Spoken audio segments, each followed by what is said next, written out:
presentation of Fox Sports. We are Fox Sports. We are St. Louis. Shelby Miller and Adam Wainwright couldn't have been much better over the weekend. They allowed just 3 hits in 2 games on Friday and Saturday.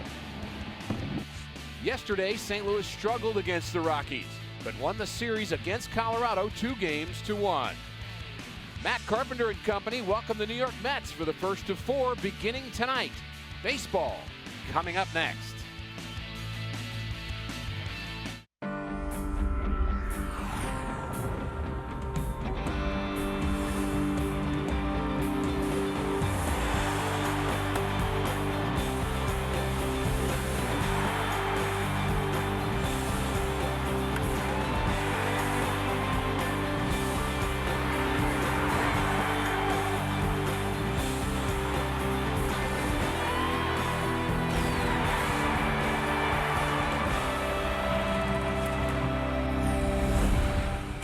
It's another beautiful evening for baseball in the Midwest. The Cardinals hosting the New York Mets, Game 1 from Busch Stadium. The Mets are led by David Wright, the face of the franchise, 6-time All-Star, and off to a very good start this season. Glad you're with us. Rick Horton with Al Raboski. The Cardinals' story so far this year has been their starting pitching. Very good 1 through 5 in their rotation. The Mets, on the other hand, have been led by Matt Harvey, kind of a one-man show. In his 8 starts, he's 4-0. The rest of the starters, just 4-14, high ERA, and a number of home runs allowed. The Cardinals in Game 1, Al, will go with Lance Lynn. Lance Lynn is off to a great start in his own right. He did have his 10-game winning streak snapped last time out. That goes back to his last 5 starts of 2012 and his first 5 starts this year. But the good news is he's won 6 straight games here at Busch Stadium and overall has a 12-5 record at home. And the Mets are not swinging the bats very well. Fans filing in here at Busch Stadium, just about ready for the first pitch. It's coming up next on Fox Sports Midwest.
Fox Sports Midwest is brought to you by Budweiser, the official beer of Major League Baseball. Great times are waiting. Grab some Buzz. See your Mid-America Chevy dealer or log on to stlchevy.com. Dobbs Tire and Auto Centers, #1 for quality tires and expert auto service. Save big money at Menards on all your home improvement needs. And by Steak and Shake, just no equal. Perfect night for baseball here at Busch Stadium. The crowd still filing in. Game 1 of a 4-game series tonight. The Cardinals have won 10 of their last 15 games. The Mets streaking in the other direction after a very good start to the season. The Mets have lost their last 3 and have won just 4 of their last 15 contests. Yadier Molina and Mike Matheny all smiles in the Cardinals dugout. Yadier Molina was hitless yesterday and had his 11-game hitting streak snapped, but Al, he has just been the leader of this club. David Wright leads the other team, but Yadi doing a little dance with Adam Wainwright has certainly been the leader for the Cardinals. And you mentioned that David Wright is hitting the ball well this year, but boy, they are really struggling. Their outfielders had a combined .212 average, and that's why they went out and got Rick Ankiel today, and he'll be starting in center field. Couldn't make it with the lowly Houston Astros, got released and picked up by the Mets. What does that tell you? What does it tell you about Marlon Byrd sitting on the bench? Really been a struggle for New York. About 2:29 here this afternoon. We have some highlights for you for what was happening out in the Cardinals bullpen. And it was Chris Carpenter throwing a 15-minute bullpen. 8 to 10 players watching him. Carpenter throwing, it looked to me, Al, close to 100%. And talking pitching with Wainwright, very, very good sign. Well, apparently what happened was he was just playing catch with his son, and all of a sudden the arm felt pretty good. Somewhere down the line, remember, he's had some back and some hip issues, but he got an injection in the hip, and they think that may have been triggering the nerve problem in his shoulder.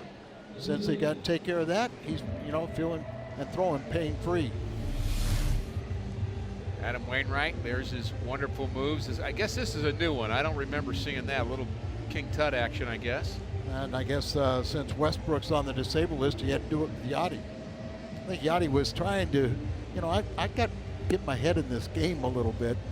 You starting pitchers, you get to take 4 days off, but when Wainwright's on the mound, he's all business. I think he's a little left-handed. We just don't know it yet. But here's the Mets batting order. Mike Baxter leads off. He's the right fielder. Daniel Murphy, solid hitter, plays second base. Both hit from the left side. David Rice hits third. Ike Davis, Lucas Duda, and John Buck off to a good starter in the middle. Rick Ankiel, as we mentioned, just joining the Mets here today, will be in center field and hit 7th. Ruben Tejada, the young shortstop, bats 8th. And Jeremy Hefner will pitch and bat 9th for New York. The Dobbs Cardinals defense has Beltran, Jay, and Holiday in the outfield. And David Freese, Alan Craig at the corners. Daniel Descalzo getting the start at shortstop here. And Pete Kozma's been very, very versatile and very, very dynamic all season long at that position. But Descalzo getting the start. Carpenter at second, Molina behind the plate. And Lance Lynn pitches for St. Louis. Lance Lynn won 5 straight games. He lost his last time. That broke that 10-game winning streak he had dating back to last season. He's won 6 straight games here at home, and he has a 12-5 record lifetime pitching here at Busch Stadium. And the last 2 years, he's won 23 games. That's second most in all of baseball. Here's a look at Rick Ankiel, and we understand that Rick Ankiel showed up at the park today with 0 equipment. So everything that he has is borrowed. There's kind of a quick deal. I think he got released about 4 days ago, or put on waivers about 4 days ago from Houston. And he got here quickly. He's in the lineup. He was even saying that he wasn't sure he was going to get another shot, but he's got that opening. Now make the most of it, Rick. Good for him. First pitch, strike 1 to Mike Baxter. And this one's underway. Temperatures right at 71 degrees here at game time, and really just a very clear night. Very few clouds in the sky. Some shadows with the earlier start. There's a line drive to center field, and fighting those shadows to make the play is John Jay.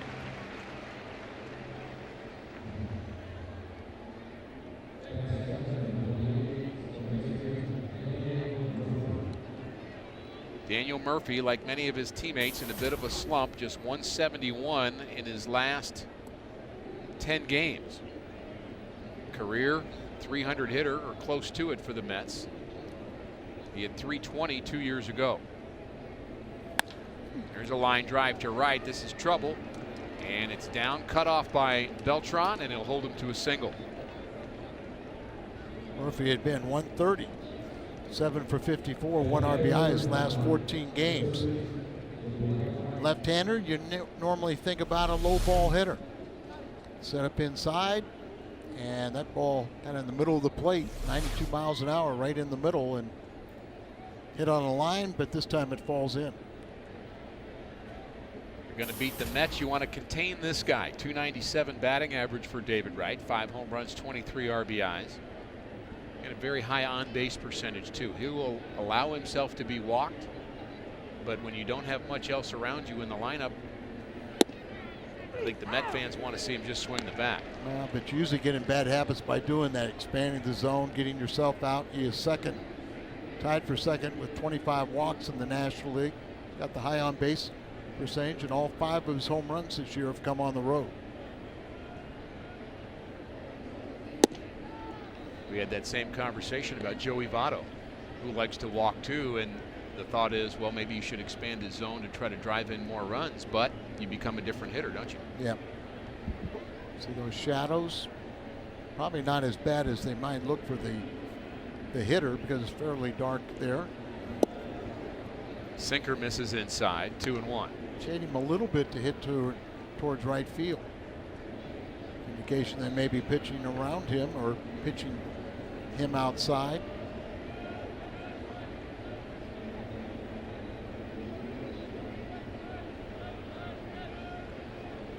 Baxter with 3 stolen bases. Mets do not run very much. There's a swing and a miss. He blew that one by David Wright. Actually, Murphy the runner at first, and he has yet to steal a bag. Mets run a little bit more than the Cardinals, but not much.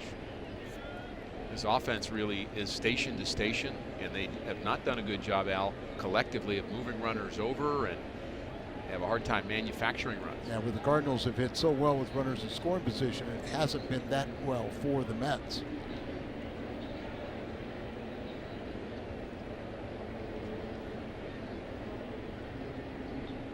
The 2-2. Swing and a miss. He strikes out David Wright. First strikeout of the night for Lance Lynn. And that looks like a swing trying to expand your zone. And Wright comes up empty. As a tire service with our replay is a good delivery outside, hitting Yachty's target away. Mets started off decently this season, but they have just gone into a tailspin. And one of their problems has been the production of this batter, Ike Davis, hitting in that cleanup spot. He's the first baseman. First round choice in 2008. And a 145 average in the cleanup spot. He's been struggling over his last 18 games, hitting under 200 with 24 strikeouts and only 3 RBIs. When you don't get production behind David Wright, that hurts David Wright.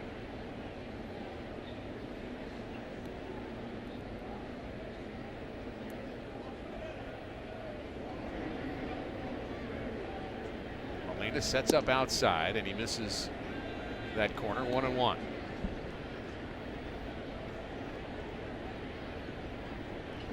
Molina again behind the plate for game 1 of this series.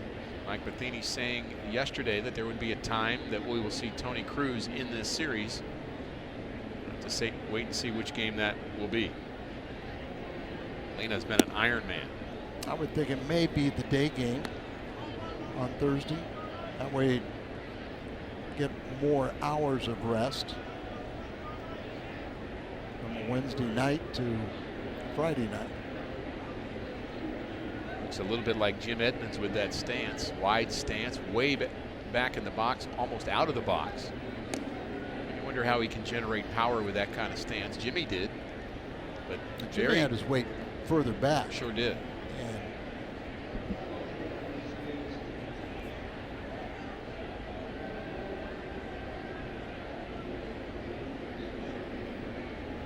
Very tough sun field for the right fielder Beltran.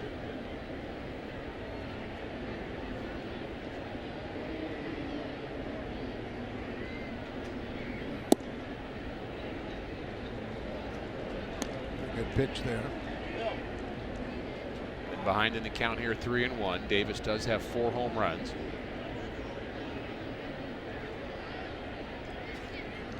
There is some power in this Mets lineup.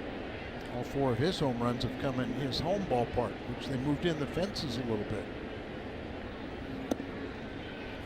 Off-speed pitch, misses low, so a 2-out walk puts Murphy into scoring position and brings in Lucas Duda. Duda playing left field here tonight, 27-year-old left-handed batter. A lot of lefties in the lineup tonight, including Ricky Ankiel, we already mentioned. 5 lefties against Lance Lynn. And I have not really noticed the splits of Lance Lynn being one way or the other as far as left and right. He just seems to be kind of the same both ways generally. So I'm not sure that's going to be a problem for him. Yeah, I would agree with that. Seems like when Lance pitches best, he challenges hitters. Slider low. Duda has become a very patient hitter, and some would say too patient. Lost a little bit of his aggressiveness. He has extreme raw power. That's how he's described as a hitter. But thinking more of a on-base percentage type approach this year. He's hit well on the road, as that graphic showed you, and a little bit what you're talking about. 133, 4 for 30 in May with 11 strikeouts and just 1 walk. Although he does have 21 walks on the year. We've seen him do it before. When he hits them, they go. Hitters count here, 2-0. 2 runners aboard in the first. And Lance Lynn having trouble finding the strike zone. He's picking. And, you know, like we said, when Lance is pitching best, he's just going right after hitters, attacking them. Wonder if Molina giving some of these hitters a little too much credit. Cardinals know them quite well from the close proximity in spring training between Jupiter and Port St. Lucie. We swing 3-0, not offering, but it's a strike on the corner, 3-1. Lance Lynn trying to come back and get Lucas Duda. 8 home runs, 12 RBIs. Those are odd numbers. 8 home runs, 12 RBIs. That's almost impossible to do.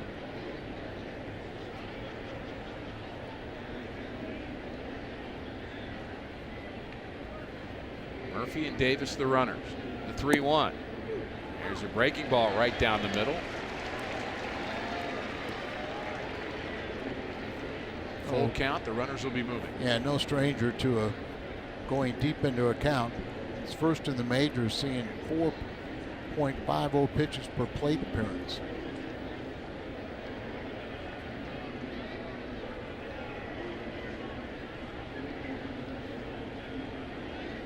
Breaking pitch is, did he go? No, says the third base umpire. It was called just inside, and Las Diaz says that Lucas Duda did not offer, so back-to-back walks for Lance Lynn, and the bases are loaded here in the first inning. Asking for trouble.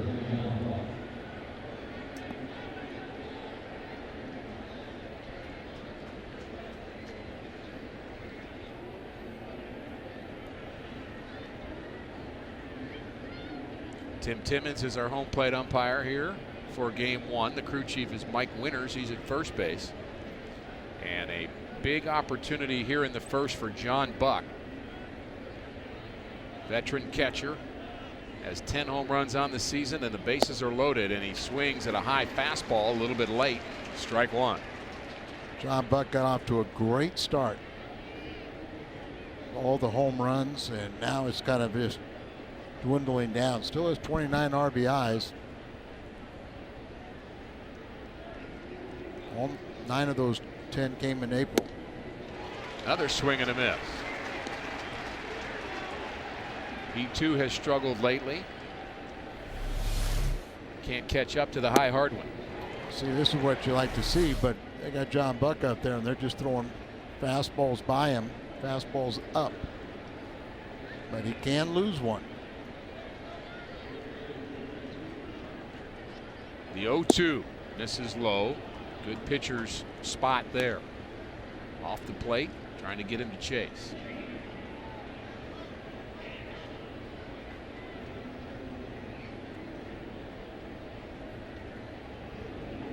Buck had that all-star year in the American League in 2010.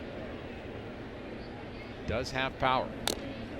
Late on that swing again and fouls it back. Lynn is not one of those high 90s guys that the Cardinals have, but he can rush it up there every once in a while.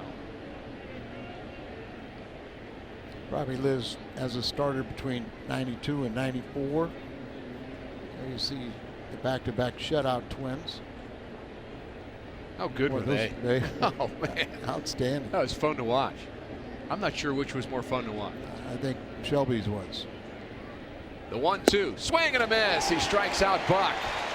And he strands 3 Mets here in the first inning. Lance Lynn, not pretty, but he gets the job done.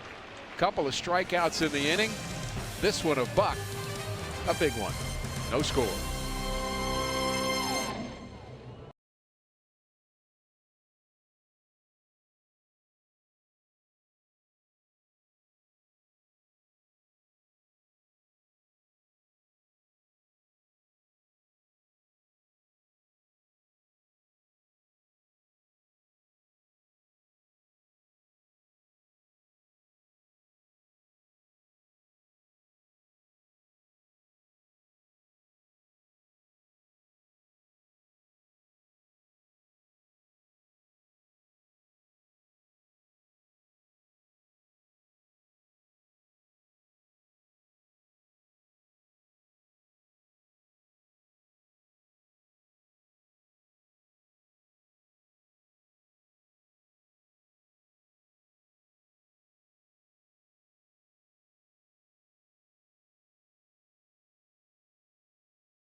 Game 1 of this series, Matt Carpenter leads off for St. Louis. He'll play second base. Carlos Beltran in right field. Matt Holliday hits third in left. Alan Craig, Yadier Molina, and John Jay in the middle. David Freese starting to swing the bat better. Hits 7th, Descalzo 8th, and Lance Lynn bats 9th for St. Louis. Carpenter a 5-game hitting streak. And he is in there against Jeremy Hefner. Hefner, a 4-pitch pitcher, and he cannot get a break. Now he's 0-4, not a bad ERA. And he is from our neck of the woods. He's from Perkins, Oklahoma. And he's behind Carpenter, 2-1. That pitch a high strike. I understand he has 20 to 25 people from Oklahoma here to cheer him on. I'm sure he does. And seems like teams get up on him early in a ball game. Then they'll turn around. They'll see after 6 innings, you know, he's kept his team in a ball game, but you just haven't got him into the win column. Interesting how some starters are like that. You get to them early, and then they do settle down, and you wonder whether they're just ready or maybe not exactly at full throttle yet, but he does walk Carpenter to lead this off. And here's the Mets defense, brought to you by Dobbs. Lucas Duda, our old friend Rick Ankiel in center, and Baxter in right. Right, Tejada, Murphy, and Davis on the infield, and Hefner and Buck the battery.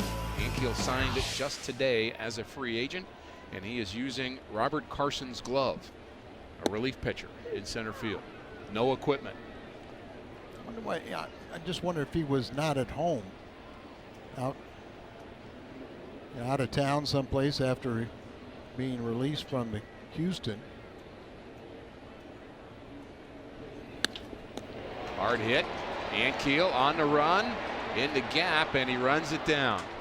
And you know he's got an arm. Watch out. You know he had fun throwing that ball back into the infield. Ankiel wearing number 16. One of his favorite players as a child was Dwight Gooden. That's why he's wearing 16 as a Met. Better is one they gave him, but he loves to throw and show off that arm, and why not? Think about what Rick Ankiel did, the success he had as a pitcher, and then that 1 year with the Cardinals when he converted to the outfield, hit 25 home runs. The only comparison you can make from that, winning that many games and hitting that many home runs, is Babe Ruth.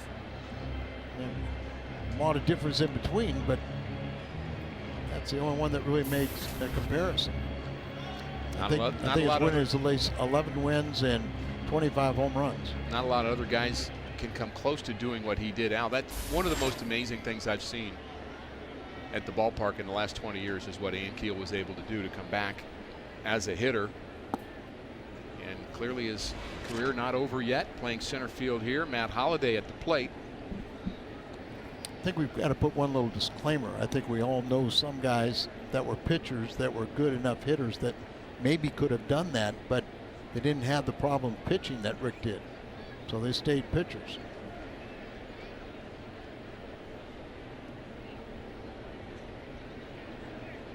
Still has a lot of fans. Yeah, and I don't want to take anything away from what he did accomplish either, though. Absolutely.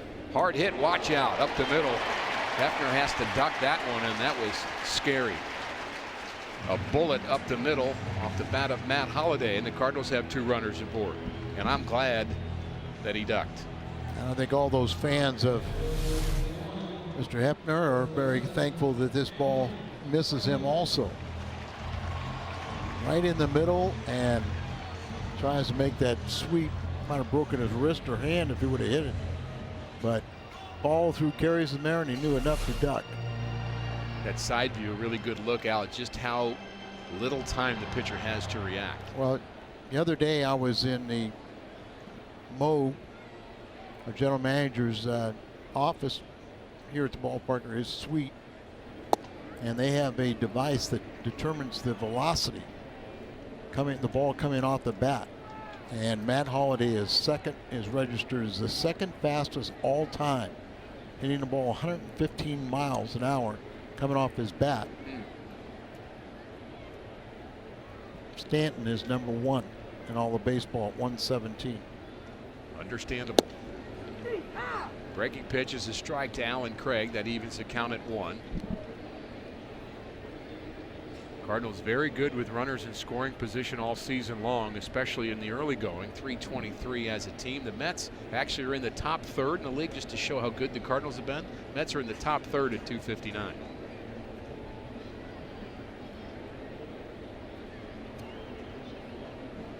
Hefner has his sign, delivers high.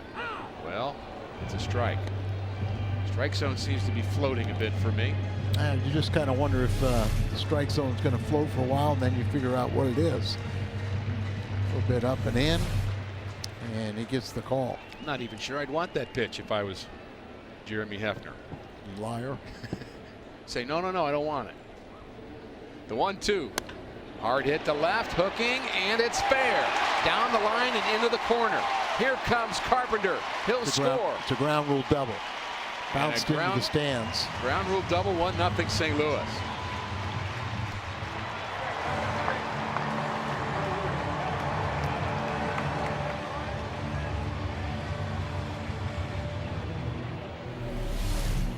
And we can see from our vantage point that this ball was fair, not by much, but it is fair.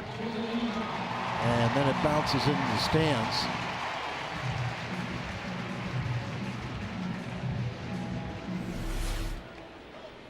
So the Cardinals break out on top, 1-0 in the early going. Yadier Molina hoping for more. That would have been, he should have had another RBI without it hitting into the ground rule double. Mentioned Yadi lost his 11-game hitting streak, but time to start a new one. Cardinals didn't get much of anything going offensively yesterday against Jorge De La Rosa, who had a no-hitter going into the 7th inning.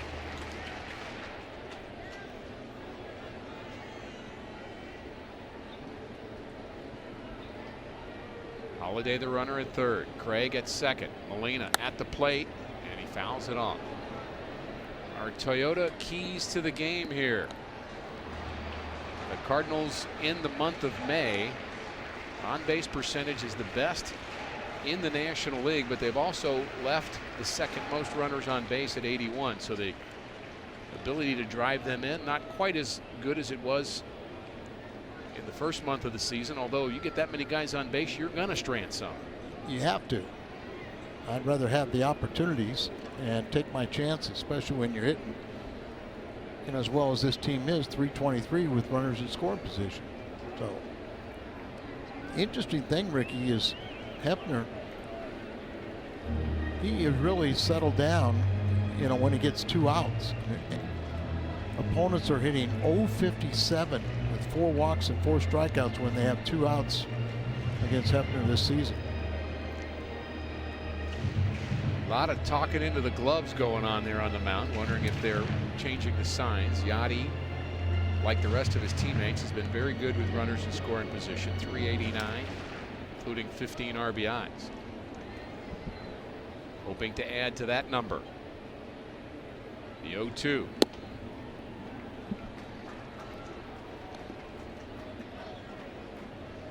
Yadi has played in 35 of the first 36 games this season as a catcher. Very unusual.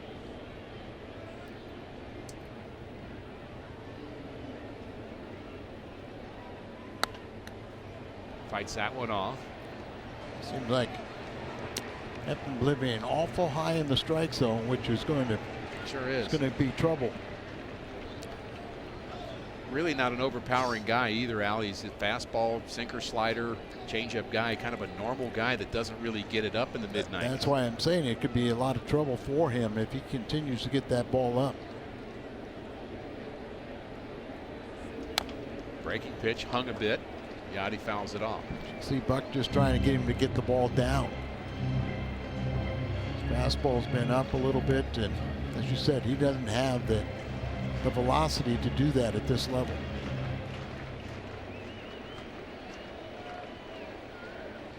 Yadi at 421 in the month of May, second to just Marco Scutaro of the Giants, who's hitting 463 this month. The 1-2 to Yadi misses the inside corner, backs him off the plate. 2-2. Mets are 0-6 this season when Hefner starts. And he has allowed 8 home runs in 35 innings pitched this year. Really been a problem for him. High, yeah.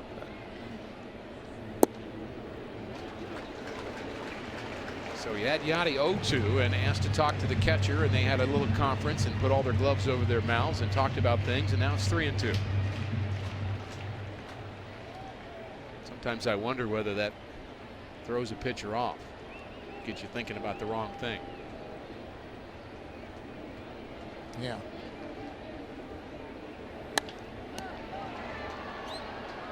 Slicing foul.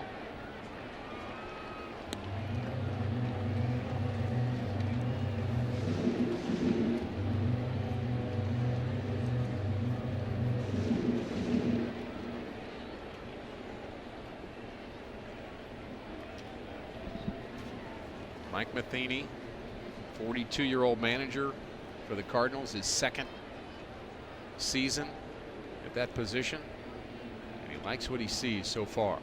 The full count pitch to Yachty is low for a ball, and that loads the bases for the Cardinals. They've already scored a run, and now John Jay, who's 14 for his last 31, will have his first plate appearance. It's Holiday at third, Craig at second, and a walk to Yadier Molina. Bases full of Cardinals, and now we're going to have an even bigger conversation on the mound. Andy Wathan, pitching coach here.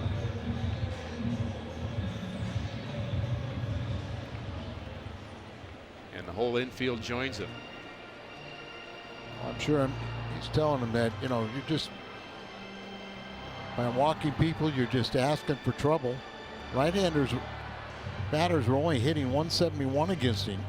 Left-handed batters 358 with 6 of the 8 home runs. We expect the Mets to play at double play depth in the middle of the infielder, and that's where they go. And also back at first base is Ike Davis. They're going to be back a little further at the corners. John Jay takes strike one, and he really has improved his approach at the plate. Numbers getting much better for John Jay. 9-game hitting streak. Flare to left, could be deep enough. Holiday tags, and here he comes, and they're going to cut it off, and they're going to get Craig in a rundown. But Holiday scores before he's tagged out, so the Cardinals pick up another run on the sacrifice fly. 2-0 St. Louis.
And they run themselves into an out here, Al, to end the inning, and very close is this call. Dude is not noted as a very good outfielder, and and I know Mike Matheny wants the guys to be very aggressive, but you've got to wait and watch, make sure that throw goes a lot deeper than that and find out. And that run almost did not count. And Craig, really, the way he played it, he couldn't get in the rundown because he ran right up on David Wright. David Wright got that throw, and he knew he had an out in front of him, and he took it. Good thing Holiday ran all the way through that at home plate. Our first take, team record since April 25th. The Mets 4-11. They are tied for the worst in the National League. We talked about their struggles offensively and with their pitching staff. The Cardinals on the other side 10-5. That's the best record in the National League over the last 15. In fact, the Cardinals still have the best overall record at 23-13 in the National League. Start play in first place, a couple of games on top. The Mets in fourth. And here is Rick Ankiel. How about this? This is fun to watch, and I'm sure very fun for him. A lot of strikeouts, however, Al, when you look at his numbers with the Astros this year. Yeah, he's got some, still got some pop, but there's an awful lot of swing and misses in his stroke. Hitting just 194 for the Astros this year before getting his release. And the Mets taking a chance on it. But he has always had not only the great arm, but really the raw power, too, to go along with it.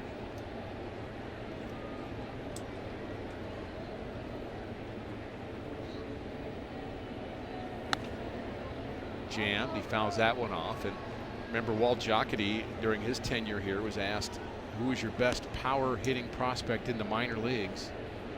And he said it was Rick Ankiel when they first sent him down to the minor leagues out to see if he could do this. And everybody thought he was crazy for saying that. Yeah, and that was before anybody really saw what raw power he does have.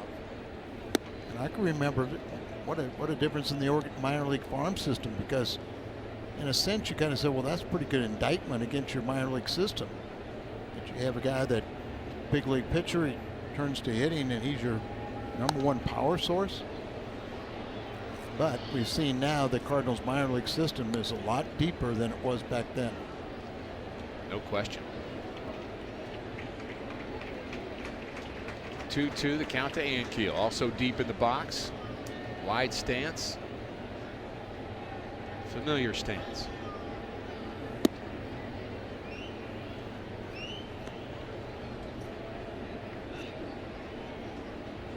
Lance doesn't seem like his normal self right now either, does he? Not yet. And that's what you got to hope. He's big and strong. You just kind of pitch through it. Full count, and he misses again. That's the third walk in the last 4 batters for Lance Lynn. And a leadoff walk to Ankiel.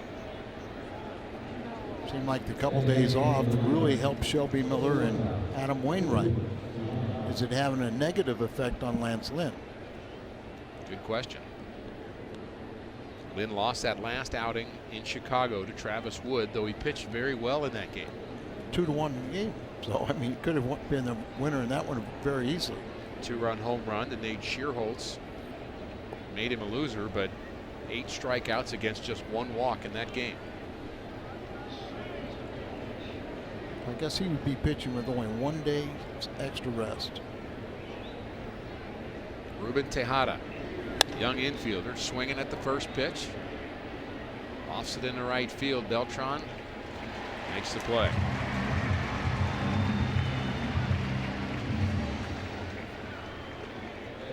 See, 32 pitches already, and there's been 2 or 3 Mets that have made outs on first pitch.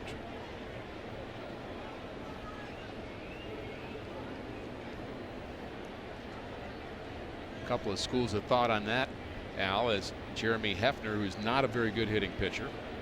0 for 10 with 8 strikeouts. So you've got a pitcher who's walked 3 out of 4 batters, and you're the 8th place hitter. Do you swing at the first pitch? 8th place hitter? No. Others, maybe. Yeah. Well, I mean, you can't say, oh, hey, skipper, you know, I saw the pitch I wanted. I thought I could drive it out of the ballpark when I pop it up to shallow right field. You know, if you hit a screaming line drive someplace and it's caught, well, maybe that's okay. Got to make a better case for it, don't Right. you? Bunting situation for Hefner. Fouls the first one off, and this one gets down perfectly. Craig will tag Hefner going by. That advances Ankiel to second with 2 outs. For a St. Louis sports fan, this is your dream job. You could be the next Fox Sports Midwest girl. Log on to foxsportsmidwest.com/girls for details and the chance to be the next Fox Sports Midwest girl.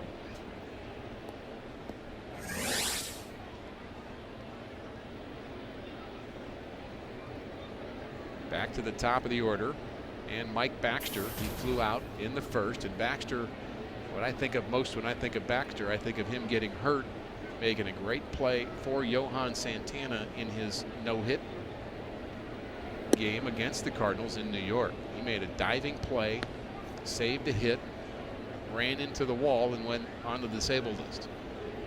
Remember that now. You talk about it, and Also talk about that no-hitter that should have been a one-hitter.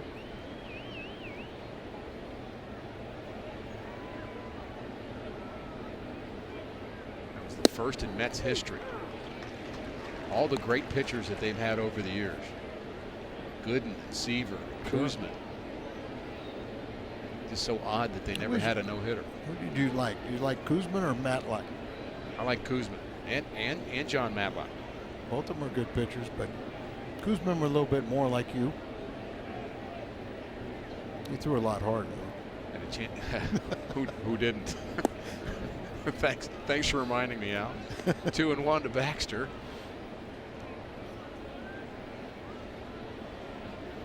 Kuzma was a very good pitcher.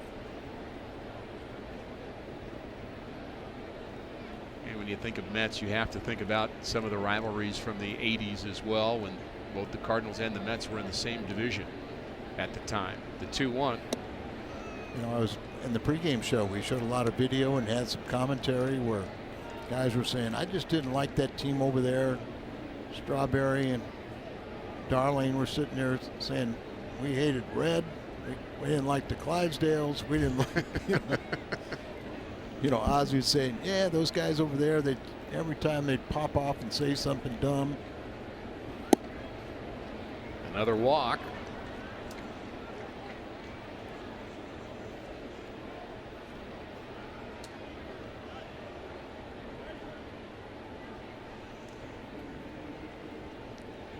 Then wants to talk to Yachty, but look at all the fringe, all the leather straps and strings. You would think that most guys would clip that off or trim it off or something. I've never seen a glove with that I don't much. believe I have either. I'm sure there's a reason for it. He was from the Dominican. We'd think that maybe he had some Haitian friends that made that glove and turned it into a voodoo doll or something. Looks odd. Just looks. Usually you have somebody that kind of trim it up for you. If you don't, guys are meticulous about their glove. Hey, when you're a platinum glove winner, you can do whatever you want with your glove. Seems like it'd be distracting to him.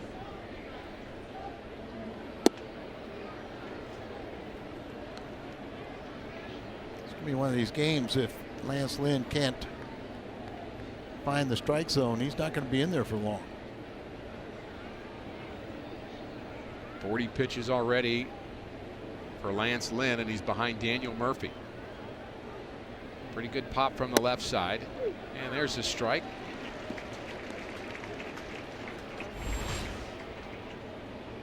Not the ratio you want to see, but I guess when you're in the second inning with 41 pitches, nothing's going to be too good. Gap is in right center for Murphy. The 1-1. That's high. A lot of pitches up in the zone, just not hitting his spots at all in the early going, and you just hope that Lance Lynn gets that feel at some point. And sometimes, Al, you just get it. You just magically get it. In some games you just don't. That's right.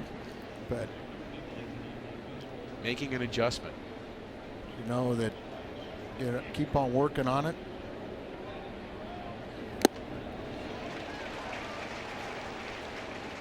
Boy, Ankiel had such a big jump. He was more than halfway. There you see the swing and miss. See what Yachty was reacting to was how far Ankiel was off with a secondary lead, but nobody for Yachty to throw it to. Ankiel, yes, Rick Ankiel and Mike Baxter, the runners. 2 balls, 2 strikes, 2 outs. Curveball just misses the outside corner. But you know, when you've walked 4 in an inning and 2/3, you're not going to get those borderline pitches.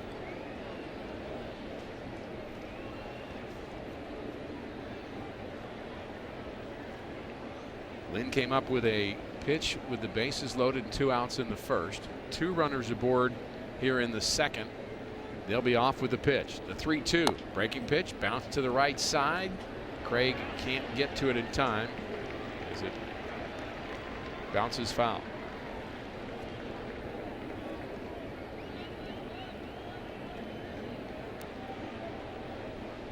Cardinals and Mets are 14 and 14 against each other since 2009. So very evenly matched. Evenly matched, but just about every category the Mets were a little bit better. But they just had the 14 and 14 overall record. Another long half inning for the Cardinals defense behind Lance Lynn. As is signed, the 3-2 is hit hard to right field. Beltran on the move, and he can't see it and he can't catch it. And it goes to the wall. 2 runs are going to score. Boy, if you think about it, and I'm sure Beltran feels horrible, but when he went over, the worst spot in the ballpark was right where that line drive was going. He's got the glasses down, but it was a line drive right in the only sunny spot in the right field outfield. That ball was stung by Murphy, and Al, I agree with you, perfectly placed. There's the sun field. And it gets right in that area, and he loses sight of it. And with it being so hit so hard, I don't think he got a piece of it, did it? You know, it looked like he closed the. Sure, it's kind of where he thought the ball was going to be and just tried to snap at it, but came up empty.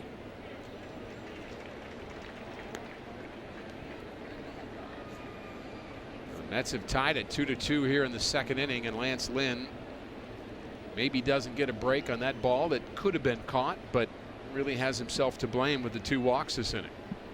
And 4 overall. A lot of pitches for Lance Lynn. There's a ground ball up the middle, not well hit. Descalzo can't make the play, and here comes the runner from third, and he's going to score. Heads up base running by Murphy, and the Mets take the lead 3-2. Wow.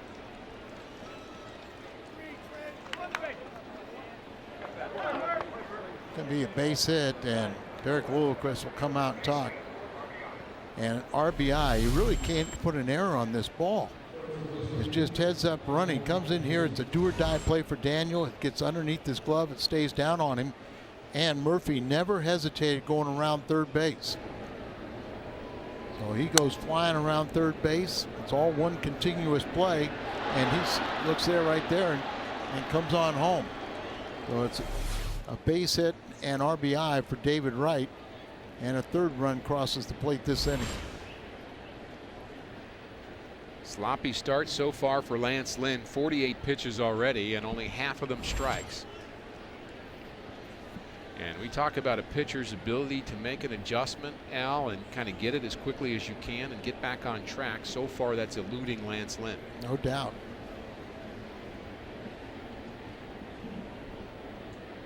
David Wright runs well. Not a big lead at first. Davis fouls that delivery straight back. His father, a very good pitcher in his own right, particularly the days with the Yankees, Ron Davis. Threw hard. Doing a lot of setup work for the Goose. He'd been on the '87 Twins team. Yep. If memory serves. And that would be a bad memory, wouldn't it? Yeah, that's why I don't want to talk about that anymore. We're done talking about that.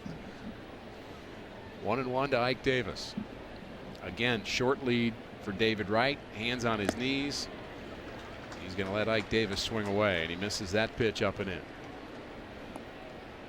Cardinals were just befuddled by the fact that they only had 3 home games to the Metropolitans 4. Are we talking about that thing you said we weren't going to talk about again? Yeah. The '87 World Series. 1-2 to Ike Davis. I said Metropolitans, but I meant Minneapolis.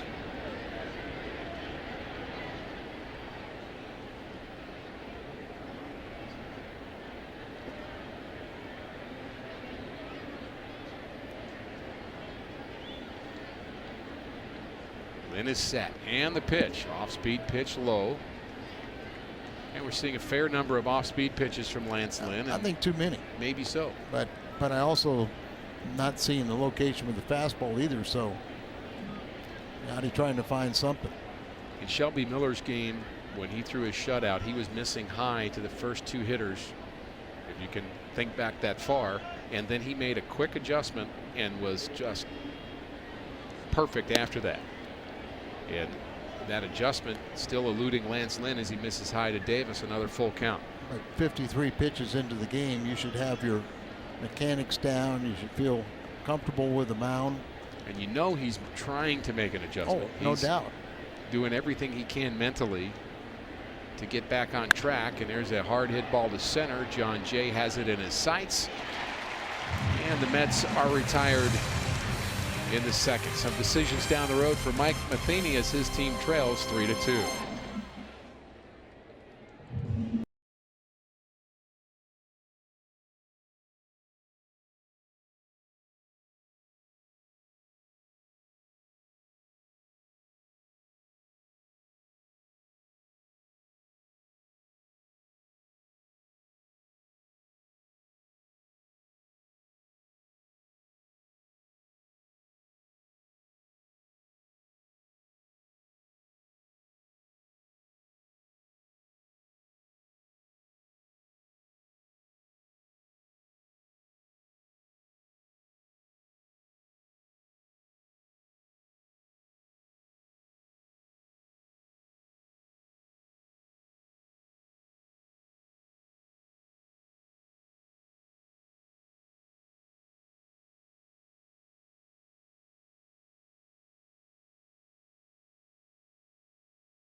Six is a serious number. When the Cards score 6, you can score any size coffee, fountain, or frozen drink for just 50 cents the next day at On the Run. And while you're there, be sure to stop by On the Way Cafe for breakfast biscuits, hot dogs, sandwiches, and more, only at On the Run. Jeremy Hefner has had a hard time getting any run support this season, but he gets 3 runs in the second inning, courtesy of some wildness by Cardinal starter Lance Lynn, and he's back to work against the bottom of the Cardinals order and David Freese. After going received 10 runs of support all year long. And hard to win when you don't have any run support. The numbers for David Freese, not what you would expect, but lately seems to be getting more on track, a 4-game hitting streak. He played in such few games in spring training. He's been trying to catch up here during the season, and that's difficult to do. It seems like the power stroke is starting to develop a bit for David Freese. And here's the haves and the have-nots. Jeremy Hefner, we mentioned, Al, 7 starts, very little run support, just 2.6. Lance Lynn, on the other hand, 6.9. Cardinals are going to have to do that to help him out here tonight. Here's a line drive to right field. That's going to drop for a hit. And David Freese now has a modest 5-game hitting streak. So you got to start out with 1 and kind of keep on building, but get the leadoff man on. Scalzo, who got a big pinch hit yesterday, builds his confidence, but David gets things started here in the second. I think when David goes back to hitting the ball to right field is when things will start clicking. He thinks right field, drives it to right field, then he reacts to a pitch that he can pull as opposed to thinking that way. And that's where he picks up some of those home runs. And it'll come. Daniel Descalzo also trying to get on track. His average below what you'd expect. Daniel's always been a heady player, a hard-working player, and you'd expect he'll figure it out.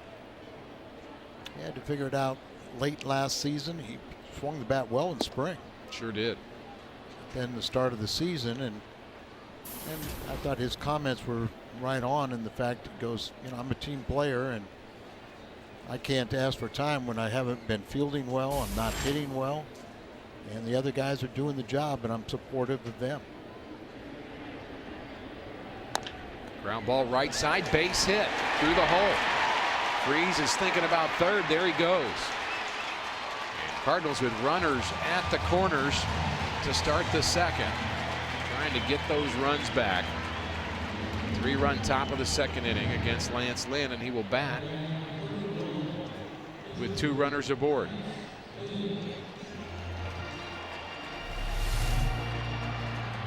You can see he bounces this one through the right side. David sees that it's going to go through, and when he's approaching the bag, the throw, he's just starting to get the ball. And Mike Matheny's pushing guys, wanted them to take extra bases. I thought that one was a no-brainer, and he came in there without a throw. Right fielder threw it a low enough trajectory that Daniel Descalzo couldn't go to second. Lynn looking to sacrifice the runner to second. He has 4 successful sacrifice bunts already this season, and he takes ball 1. So this is not a squeeze situation. Kendo flashing the signs to Lance Lynn. Yeah, really trying to get the second runner in scoring position. Descalzo at first. Doesn't mean David Freese can't come home if it's put in a certain area. 1-0. Bunted past the pitcher. And David Wright has to field it. That'll advance the runner Descalzo to second, and just maybe David Freese could have scored on a play like that. Gold Glover at third and David Wright. But yeah, that's the other thing. I think that you were trying to accomplish what you did accomplish. And if David Freese would have gotten thrown out at home, we'd all be complaining. So even though it looked for a moment, once the veteran David Wright got that ball, I'm sure he's kind of in the corner of his eyes looking to see if David Freese is going to come home. So sacrifice 5-4 advances Descalzo to second. Matt Carpenter with an RBI opportunity. Open stance of Carpenter. Really done a good job of getting on base. That's what you want out of your leadoff hitter. Yeah, since he's moved to leadoff spot, that on base percentage is really continued to go higher and higher. So he's taken a lot of walks.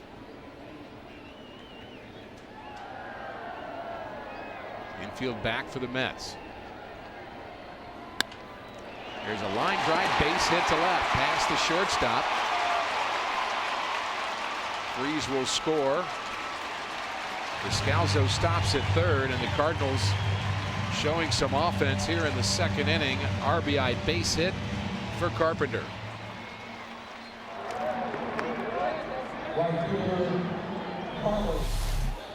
Once Descalzo at second base, he's got to make sure that ball goes through. Then he'll take off and go to third. He's rounding it, but Oquendo had held him up. Duda, not a very good outfielder, really not a very good first baseman, but his best asset is his throwing arm. Carlos Beltran takes a curveball for a strike. The Cardinals have tied this game in the bottom of the second inning after the Mets took the lead. Beltran flew out in the first. Like I said, left-handed hitters came in batting .358 against Hefner. And a number of home runs to go with it. And there's a long one pulled down the right field line, hooking, foul. 6 and change from left-handed batters. 6 of the 8 home runs.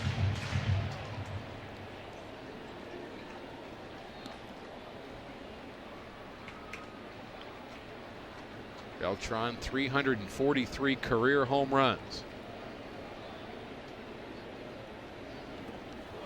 That pitch almost hit him. I don't know how it didn't. Yeah.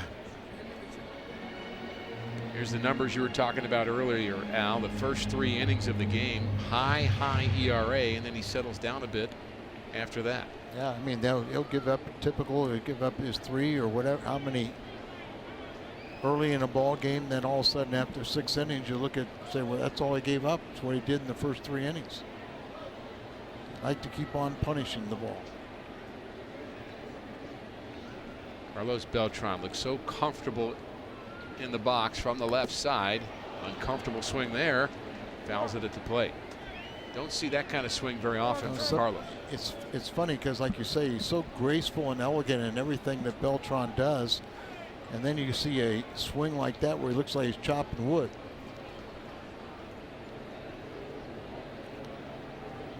Setting him up for this pitch. Setting up inside, and the pitch misses that inside corner. If you're going to miss, that's where you want to miss, inside. It's the spray chart for Carlos Beltran as a left-handed batter. Very few to third base. That's why they put the shift on him. And a lot of balls pulled to right, 37%.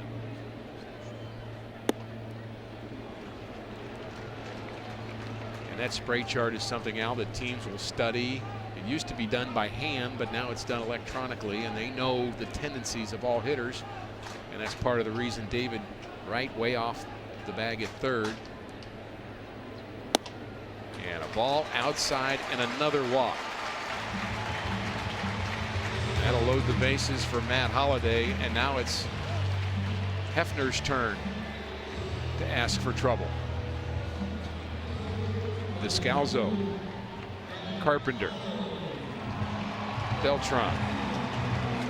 Rick, you talk about those charts that used to be done by hand and have a colored pencil, a scheme for every pitcher, and I know Whitey used to do his own charts, and that's why he knew defensively where he wanted everybody to play, because he did all those charts himself.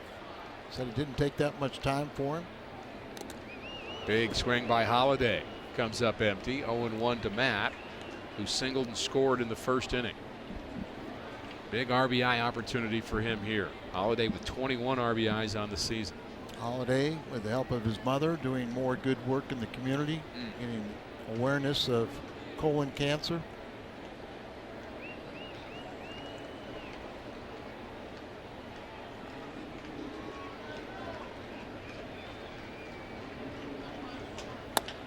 Ground ball up the middle. Shortstop has it to second for 1 and on to first, and Holliday has bounced into a double play. The Cardinals strand a couple, but they tie this ball game.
Third inning.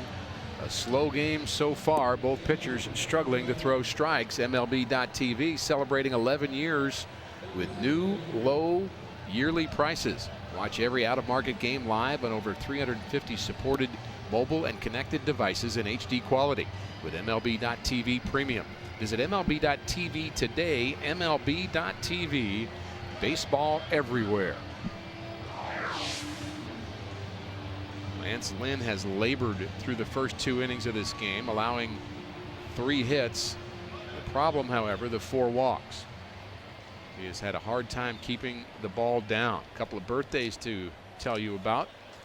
Ruth Ross, 97, big Cardinal fan watching this game today, and a very big happy birthday to Lida Belo from Bloomington, Illinois, celebrating her 100th birthday today. A lifelong Cardinals fan. How about that? And we gave her a shout out on Friday night 3 days early. She's that much of a partier. How about that? She worked until she was 97, carried the Olympic torch in 2002. Happy birthday, Lida. Fly ball to center.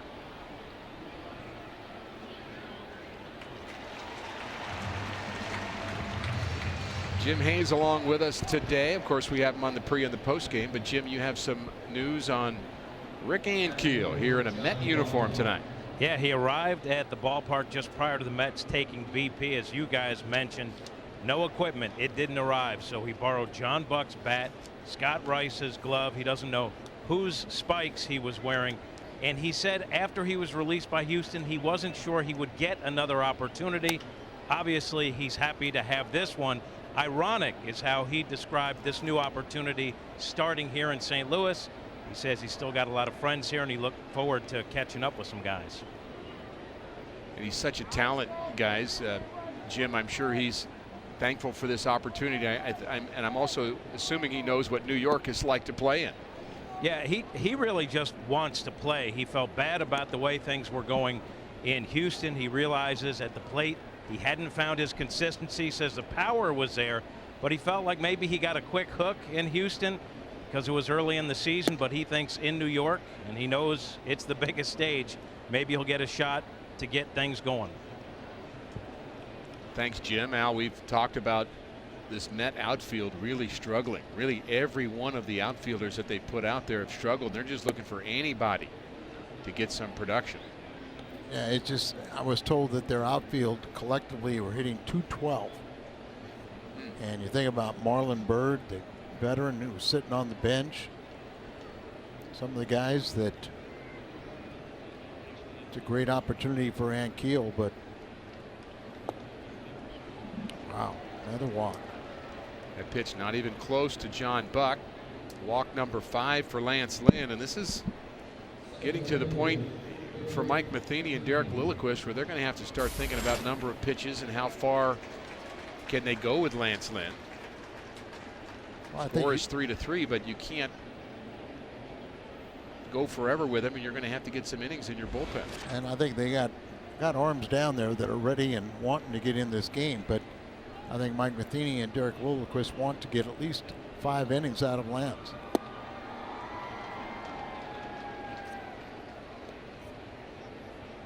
There's the Vulture. Seth Maness, 3 appearances and 2 wins already. This could be a perfect one to get number 3 in, but he throws strikes. 0-2 on Ankiel, and he's also been conditioned as a starter. And you look at other guys in that Cardinals bullpen. Really, even Joe Kelly can go a lot of innings, and Carlos Martinez has been a starter. So really, you've got a fair number of guys out there that aren't specialists that can pitch 2-3 innings if need be. Well, one of the problems you got is you got John Gass making his major league debut tomorrow, and good point. Usually, you always want to have a lot of fresh arms when the youngsters making his major league debut, because I'm sure the butterflies and everything will be flying, and if he averages, you know, he's been pitching a lot down in the minor leagues, but it'll be a different story up here, and not so much once he gets on the mound, but until he gets on the mound, you just everything going through your mind. Ankiel tips that ball, but Yachty hangs on, so a strikeout for Lance Lynn. Our Twitter poll from AT&T here tonight: who will have the biggest impact on the pitching staff? Will it be Seth Maness, Carlos Martinez, or John Gast? All your Twitter folks know how to vote. Is it Maness, Martinez, or Gast? And we might say that too, that the reason John Gast is here is because of the disablement of Westbrook. But that was just really a precautionary. He'll probably miss 2 starts.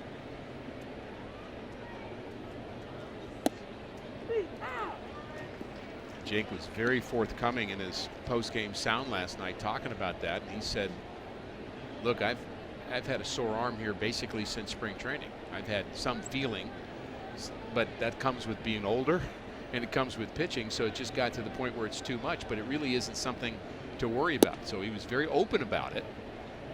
And he said, look, I'll be back in 2 weeks. So John Gast, here's a look at him. He's got to be excited watching his Remember, big league he made 5 starts for Memphis in April and did not allow a run. Really impressed in spring training. Getting a shot here in this series against the Mets. Not really a big guy either, no. Alan. For folks that have not seen him, we saw him in spring training, and he's listed at about 185 pounds, and I'd say that may be pushing it. Doesn't throw particularly hard, but is really, really gifted at changing speeds and has good off-speed pitches. I'll be anxious to see what he's doing different, this year than what we saw in the past, and particularly in spring training. But he also has an excellent pickoff move.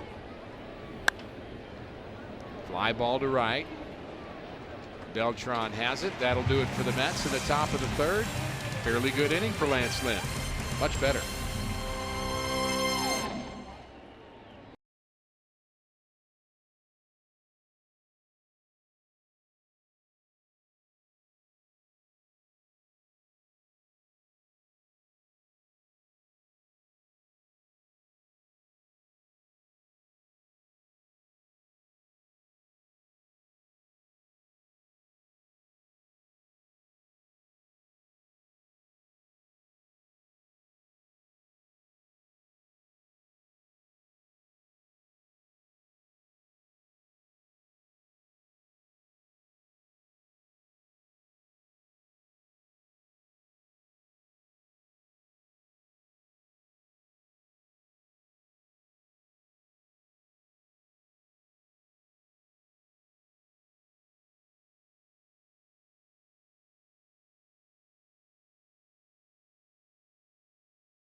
Cardinals baseball on Fox Sports Midwest is brought to you by Schnucks, your neighborhood hometown grocer. And the Chipotle Chicken Club Combo is back for a limited time at Jack in the Box. Try one today for fries and a drink. Just $4.99 plus tax.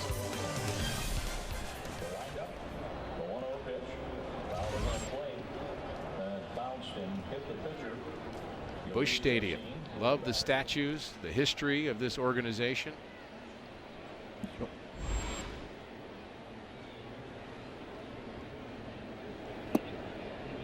First pitch low to Alan Craig. Craig, Molina, and Jay in the Cardinals' third. Been a sloppy game so far, I would say. Not exactly what we saw Friday and Saturday. And both these pitchers might find themselves and picking up the pace a little bit. Greatly appreciated. Popped up on the right side of the infield. Murphy calls everybody off and makes the play.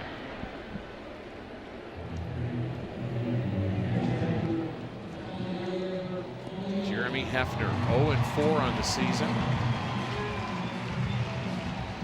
Came over to the Mets from the Pirates. Claimed on waivers from the Pirates. Was here with the Mets a year ago out of their bullpen. Not a lot of big league experience for Hefner. He's a 27-year-old right-hander. And he finds himself in a 3-3 game facing Yadier Molina. Did have 26 appearances last year, 13 starts, a 4-7 record for the Mets, and an ERA over 5. Molina walked in the first. Lynn has 5 walks, and Hefner has 3. And we are only in the third inning.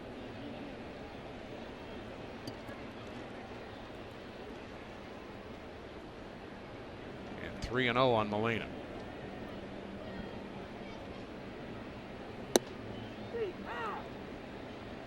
One of the problems with having control issues is you want to just throw a pitch that Hefner just threw right there, right down central. And that's usually trouble, Al. He does that again, watch out. Low strike. Better on the corner. With all the walks in this game, rarely do you get these borderline pitches. Good pitchers pitch right on the black. And yet another full count. Molina 4th in the National League in batting. Ground ball to the right side, and it's booted by Murphy, and he still has time to throw out Molina. And to really work to recover, he was playing very deep, and he stayed with it. They've taken that off his hand, too. It looked like they had him played very well, a few steps to his left, but then, like you said, it looked like he got the fingers as he put the hand in the glove a little bit too soon, and that's how far he's out by. Good stretch by Davis. 2 outs, nobody on for John Jay, and there's a bunt attempt foul.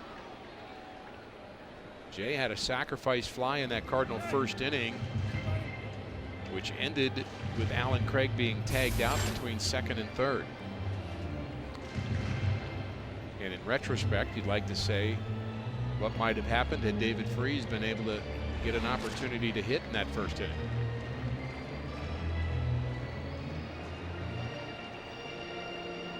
Always hard to look back and expect the same results, though. 0-2 on John Jay. Nice crowd on hand here at Busch Stadium for Monday Night Baseball. Game 1 of a 4-game series with the Mets.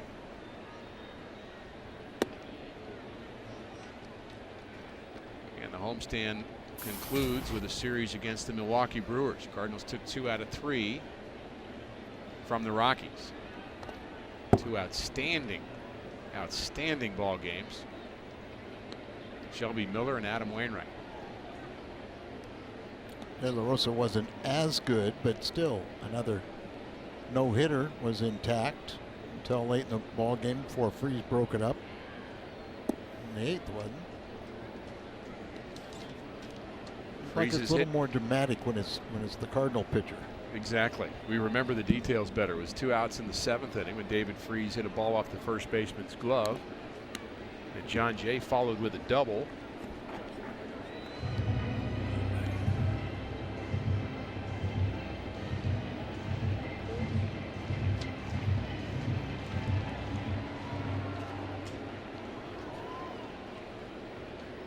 New batting stance of John Jay. Another full count. I'm guessing 6 of those. Full counts. Yes, that's my guess. And it results in a 2-out walk to John Jay. And here's a time for David Freese's first home run of 2013. Still looking for that. He has 4 RBIs. He singled and scored in that second inning. Cardinals, Al, by the way, have announced that they're going to have a training session for the Chelsea soccer team here at Busch Stadium. And they want folks to know that you can buy tickets for $20 for Wednesday, May 22nd at 7 p.m. to watch Chelsea practice. All kinds of good things going on, including a band, fireworks, and a unique crossbar soccer challenge that will end up with one fan in attendance having the opportunity to go to England next year to see Chelsea play at home. Those tickets go on sale tomorrow at 10 o'clock. Cardinals.com/soccer. Again, the Chelsea club will be practicing here. Base hit, maybe up the middle. Nice play by the shortstop. Going to his left, that's Tejada showing some range. Well hit by Freese, no result.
Hefner and Lynn, the pitchers, each one in the low to mid 90s. Both pitchers having trouble with their control, however. 3-3 the score. Cardinals have out-hit the Mets 5-3. A 3-run Mets second inning. Cardinals with 2 in the first, 1 in the second. And we have a misplaced Phillies fan here at the ballpark. Somebody help that young man out. Ricky, how often do you see after 3 innings you have more walks than hits? 8 hits and 9 walks between the 2 pitchers. You sure wouldn't expect that out of the Cardinals staff. That has been real plus, I would say, from top to bottom in the Cardinals rotation and in their bullpen now. A lot of strikes. That's why they're pitching so well, is they're usually controlling the counts. Lance Lynn, it just seems like when he attacks hitters, and when we say attack the strike zone, and he's at his best.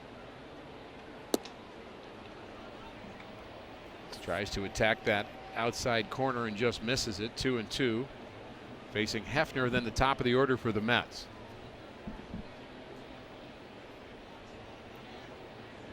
Mets have lost their last 3. 6 games under 500. Financial problems with the ownership helped Nick's ear when Jason Bay's contract's off the book, as well as Santana's. Here's a called third strike. Strikeout number 4 for Lance. And a good start to the 4th inning. Pitch count now at 75. We're keeping an eye on that and an eye to the Cardinals bullpen. And that quality start has been measured over the last 5 or 6 years. Al, people talking about what a quality start is. Maybe it's longer than that. Is kind of the 6 innings, 3 runs. Lance Lynn still with an opportunity to reach that. Probably not much more than 6 innings though. You have to get some outs, real quick outs, to get to 6 innings. Talked about the Mets being such a patient team. We don't expect that to happen. We saw something last year in Kansas City that I'd never heard of. It was where a pitcher had gone 6 innings and had given up more than 3 runs, but they called it a quality start because they only had 3 unearned runs. Now that's even carrying it more ridiculous. I'm with you on that.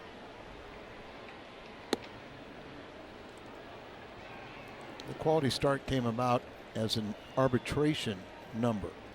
Some agent had a pitcher that didn't win many games, but he pitched a lot of innings, kept his team in the game, so they came up with that to try and show the value of a pitcher, even though you can't do it always with wins. A gimmick. Speaking of the value of the pitcher, we'll remind everybody that Chris Carpenter threw a bullpen today, and the value there is much more than the numbers. How about the audience he had? Oh, that was so cool to watch. There was at least 10 players and coaches who I'm sure had other things to do. It was really early in the afternoon, and they were out there right behind him watching him throw a bullpen. Full count. Fly ball to left. In comes Holiday, and he's got it. Another full count. But it's 2 up, 2 down for New York here in the 4th inning, and Lance Lynn has now retired 6 of his last 7.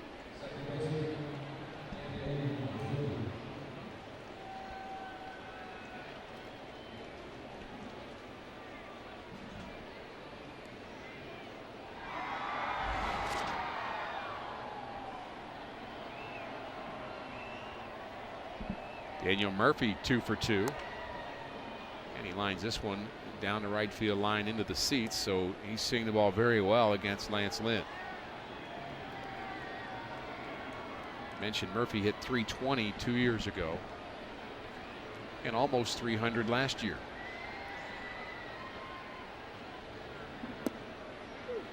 This is a Mets club that is in dire need of some offense. Nothing that a little win streak wouldn't cure, right? We know how that goes. Check swing. I don't think he held up. Neither does Las Diaz. That's a strikeout, 2nd in the inning for Lance Lynn, and perhaps he's righted the ship.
For every Cardinals win against the Mets and the weekend series against the Brewers, fans are going to get $3 off pavilion level tickets for the D-back series on June 3rd through the 6th. And this could lead to a discount as high as $21 if the Cards win all 7 of these games, meaning free tickets. So stay tuned and save. For more details, visit cardinals.com/win.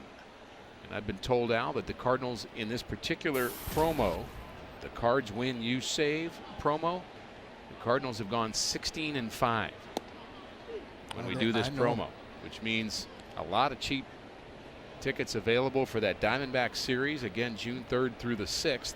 So root on the Cardinals over the next 7. We'll do the math for you. There's a ground ball, tough play for the second baseman. Who's going to cover? Davis gets back just in time to retire Descalzo. Not an easy play for Murphy because he goes far to his left, and then he has to wait for the first baseman to get back to the bag. And he's still kind of backpedaling. As you see defensively, Murphy catches the ball. Now he has to wait for his first baseman to get back to the bag, and you also have a runner coming down. Interesting that he kept on backpedaling and never really got set. Seemed like it would have made it a lot easier throw.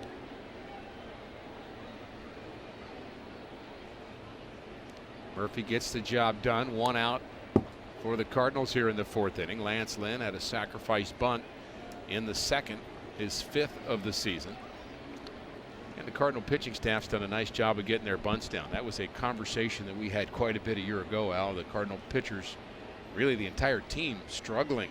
Well, remember they had competition in spring training. Made a little game out of it. See who was the best bunter amongst the pitchers, and then did it with the position players. Watch out. Line drive over the Cardinals dugout, and let's just hope everybody's okay.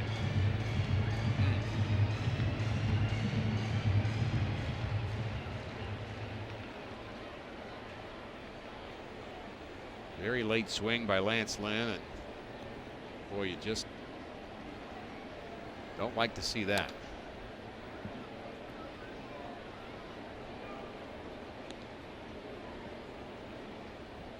(3-3) is our score, bottom of the 4th inning.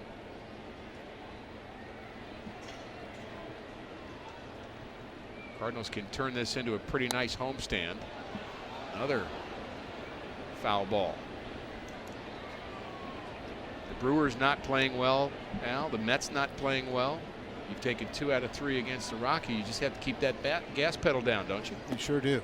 And right now, Milwaukee does have a 3-0 lead over the Pirates. Go Brewers. And we mentioned in our open that the Cardinals will not see Matt Harvey in this series. He pitched yesterday against Pittsburgh, and Harvey is turning into one of the best pitchers in the National League numbers wise. Sure is. And Harvey has 4 wins, and the rest of the starters for the Mets have 4.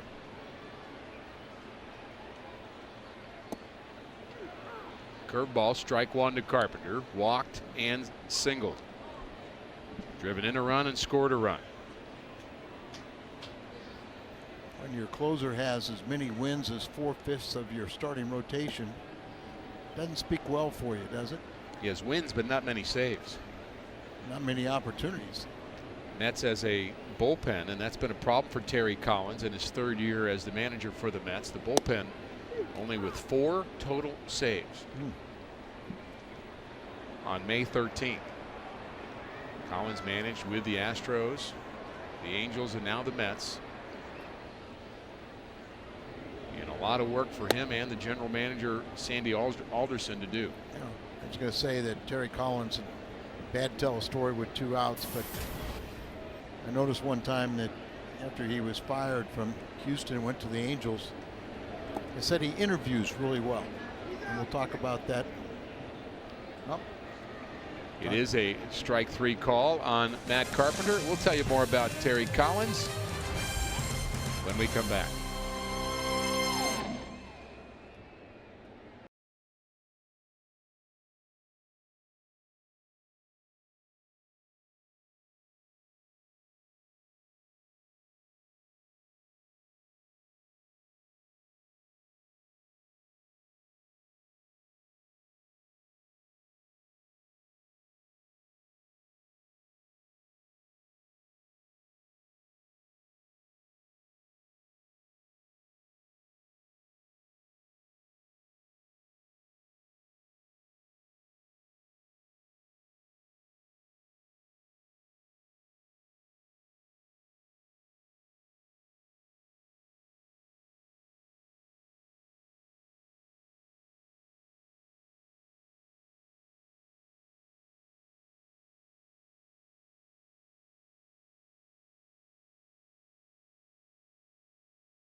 Jim Hayes, who's with us. And Jim, you have some more information about our starting pitcher tomorrow in game 2 of this series, John Gast. Yeah, John said he was more nervous about speaking in front of all the cameras and microphones when he met the media earlier today than about his start tomorrow. He says he expects the nerves will kick back in tomorrow, especially as he heads out to the mound. He says having been around the big club at spring training makes him a lot more comfortable.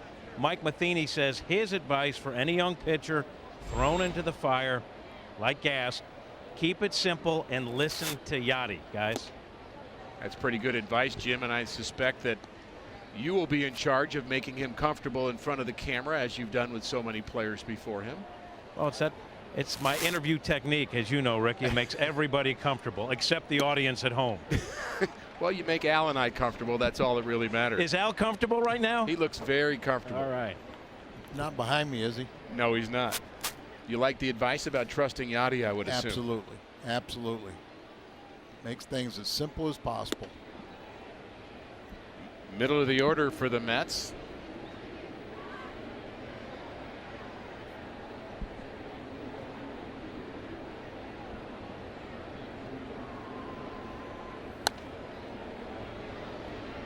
David Wright is such a good player. You mentioned he's a 6-time All-Star. He has also won a couple of Gold Gloves at third base.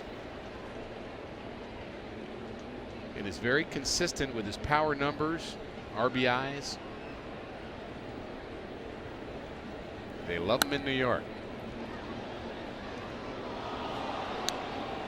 He represents himself and the Mets very well, Sure both does. on and off the field. Sure does.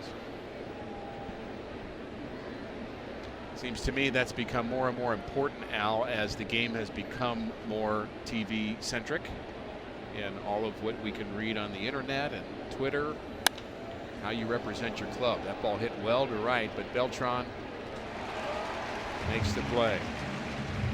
Wright represents the Mets well. The Cardinals catcher Yadier Molina certainly does that for the Cardinals. Both these guys came up just about the same time, 2004, and they've been very, very durable. They're our BJC difference makers.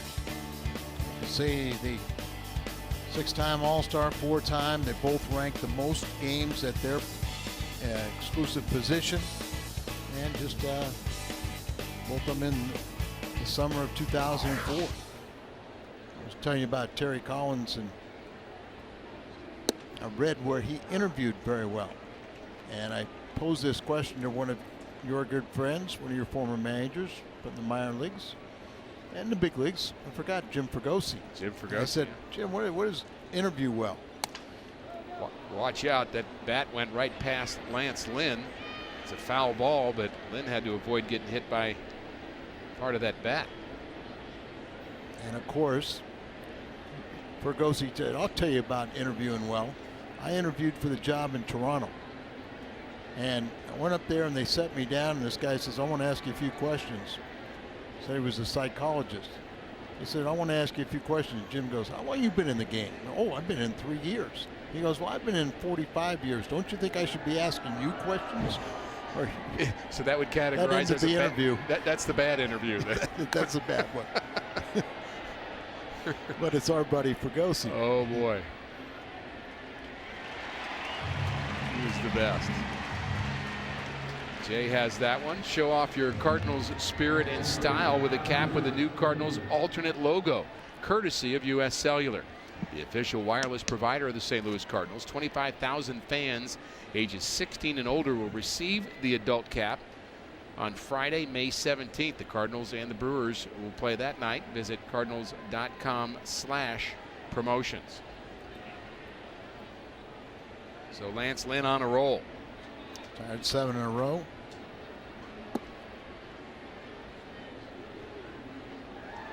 And 9 of 10. Pitch count at 94. Maybe he'll get through those 6 innings after all. Facing Lucas Duda, we've talked about his raw power. Hitting just 133 in the month of May. Again, he's had a lot of company on this Mets team. Really struggled offensively. Hard hit, but Look where Carpenter is. He throws out Duda. Can't believe he was standing there. 1-2-3 inning. Beltran when we come back.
Three the score. What's on tap brought to you by Budweiser. These two clubs will go at it again tomorrow at 6:30 on Fox Sports Midwest.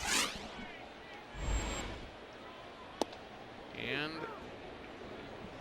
you will see John Gast in his major league debut. Dylan G will pitch for the Mets. He's a guy that has a big upside, but he's off to a bad start at 2-4 and an ERA in the mid-5s. I was going to say, we've seen him pitch very well, and one of these days those Met starters are going to turn the trick, start reeling off some victories. So try and have a good 4-game homestand, right, or 4 games against them right here, and we'll have Milwaukee come in town, right? You got it. Shallow center. In comes Ankiel. Out goes the shortstop Tejada, who makes the play. And he introduces himself to Rick Ankiel.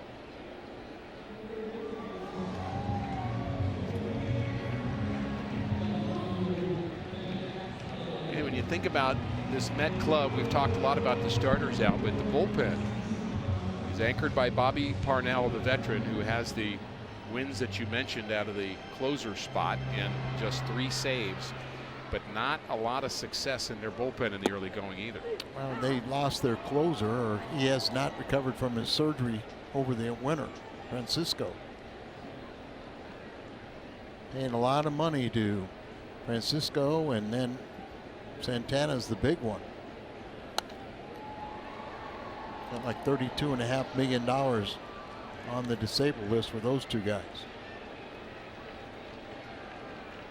Terry Collins with his work cut out for him. But you say he interviews well. Interviews well. As opposed to Jim Fregosi. I would love to have been a fly on that wall for that Jim Fregosi interview. You know, Terry Collins is known to be a little fiery. Let's just say fiery as well. Which, you know, you almost have to be that to be a big league manager these days. In my mind, how can you not be emotional and competitive when you have so much riding on every single game at this level, and it's got a lot of pressure to it. 3-3 our score. Time for our carsoup.com Email the booth question from Kent, Pittsburgh, Pennsylvania. Was there a Mets player that got under your skin more than any other? Oh my. Let me get my list out. How about you? Not really. Oh, really? No, I didn't mind anybody, and You want to borrow one of mine?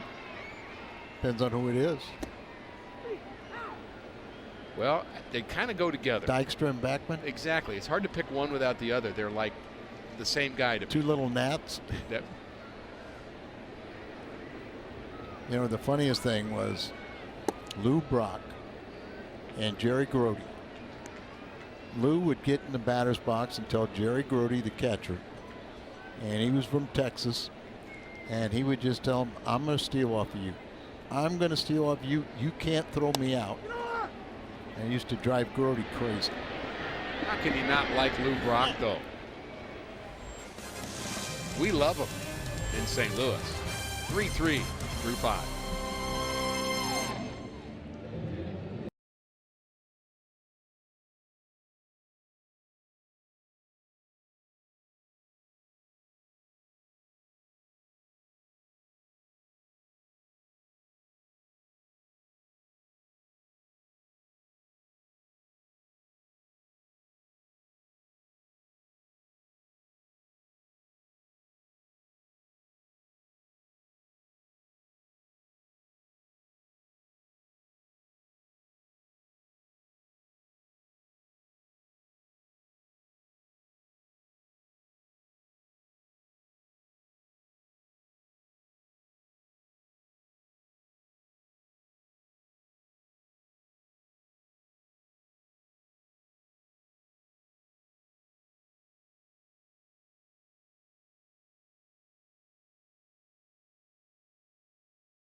Sixth victory of the season, 3-3 in the sixth. Time for our head and shoulders with package.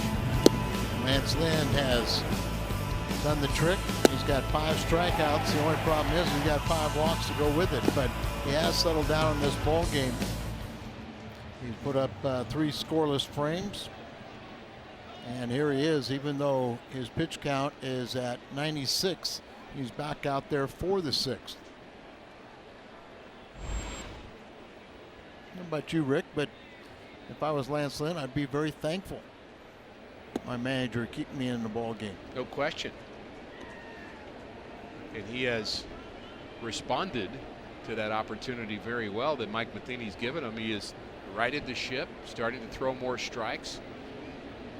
Mike Matheny is the kind of guy, and we've been around him, Al, for a long time. He's the kind of guy that very, very loyal to his players. And he will back his players, and there are times where you folks may say, oh, he's just making an excuse for the players, but he sees the best in his players. He understands it's a game of failure, and he's not about to give up on a guy easily. Mitchell Boggs is a prime example, and I'm Exactly. sure every day when Mike goes to the office, he asks about Mitchell Boggs and how he's doing. Boggs, by the way, 4 scoreless innings in AAA over his appearances, and he seems to really be throwing well along with Zepchinski. They're using them in the 7th and the 8th innings down in Memphis, and I'm sure Mike is all over those numbers and those details.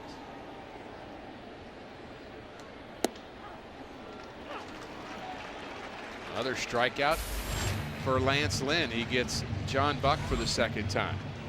Ice Mountain Autograph Nights are back for the 2013 season.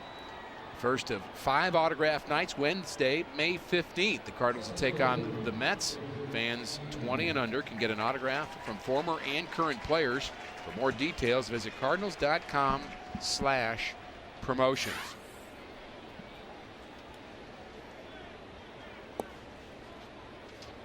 Lance Lynn facing Rick Ankiel. Ankiel walked and scored in the 2nd inning and struck out in the 3rd. And Rick Ankiel, along with Brett Wallace, 2 former Cardinals, were striking out at an alarming rate at the beginning of this season for the Astros. Is Wallace still there? I know he'd been Wallace sent got down. sent down. Yeah, I knew that. I didn't know if he'd come back. But about 80% of the time they were striking out. 2 guys in the middle of your lineup that you expect production from. And a ground ball to the right side. Carpenter has it, and he's been steady all season with the glove. Lance Lynn has certainly found his groove.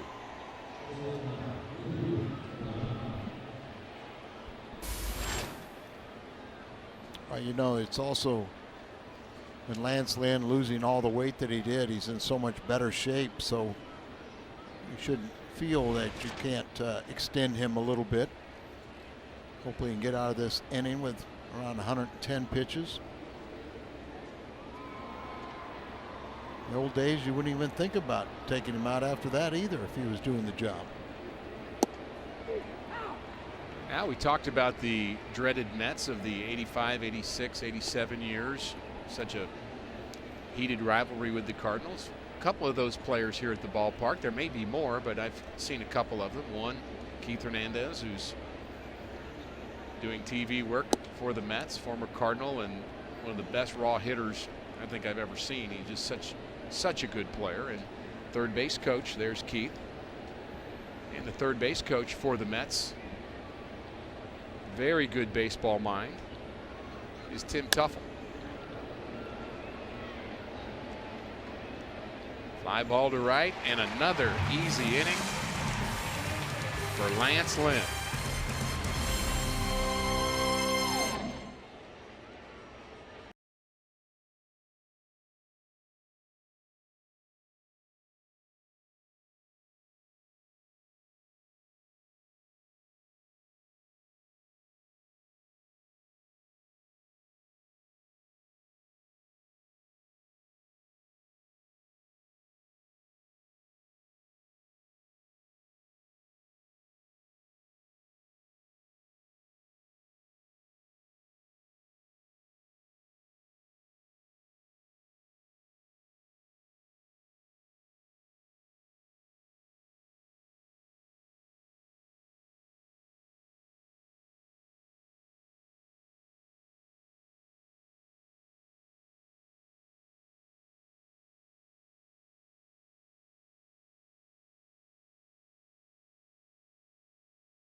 Impact on the pitching staff. Would it be Maness, Martinez, and Gast?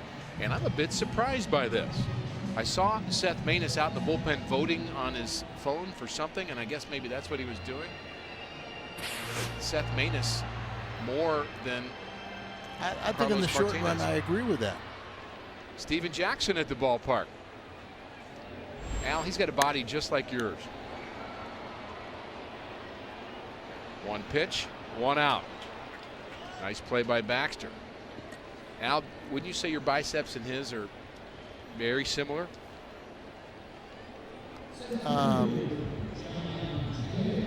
My right one, because I got a torn bicep. Yeah, those aren't torn. Those are just ripped is what they are.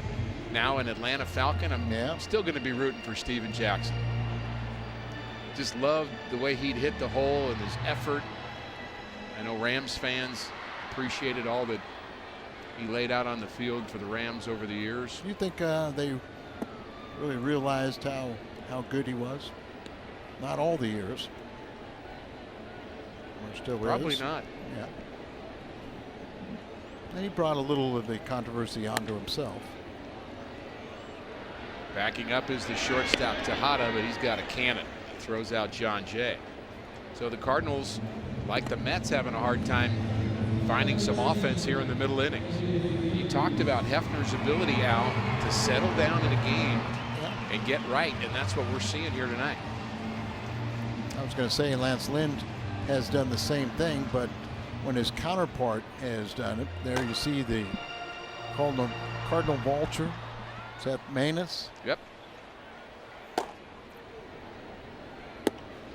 Picks up 2 wins in his first 3 major league outings, but he deserved them. You think the Cardinals aren't following the Fox Sports Midwest Twitter poll? Fans, you vote. He's up. I think that Carlos Martinez has such an exciting time, but you know, when you bring young players up like this, you put them in the bullpen, you retard their growth.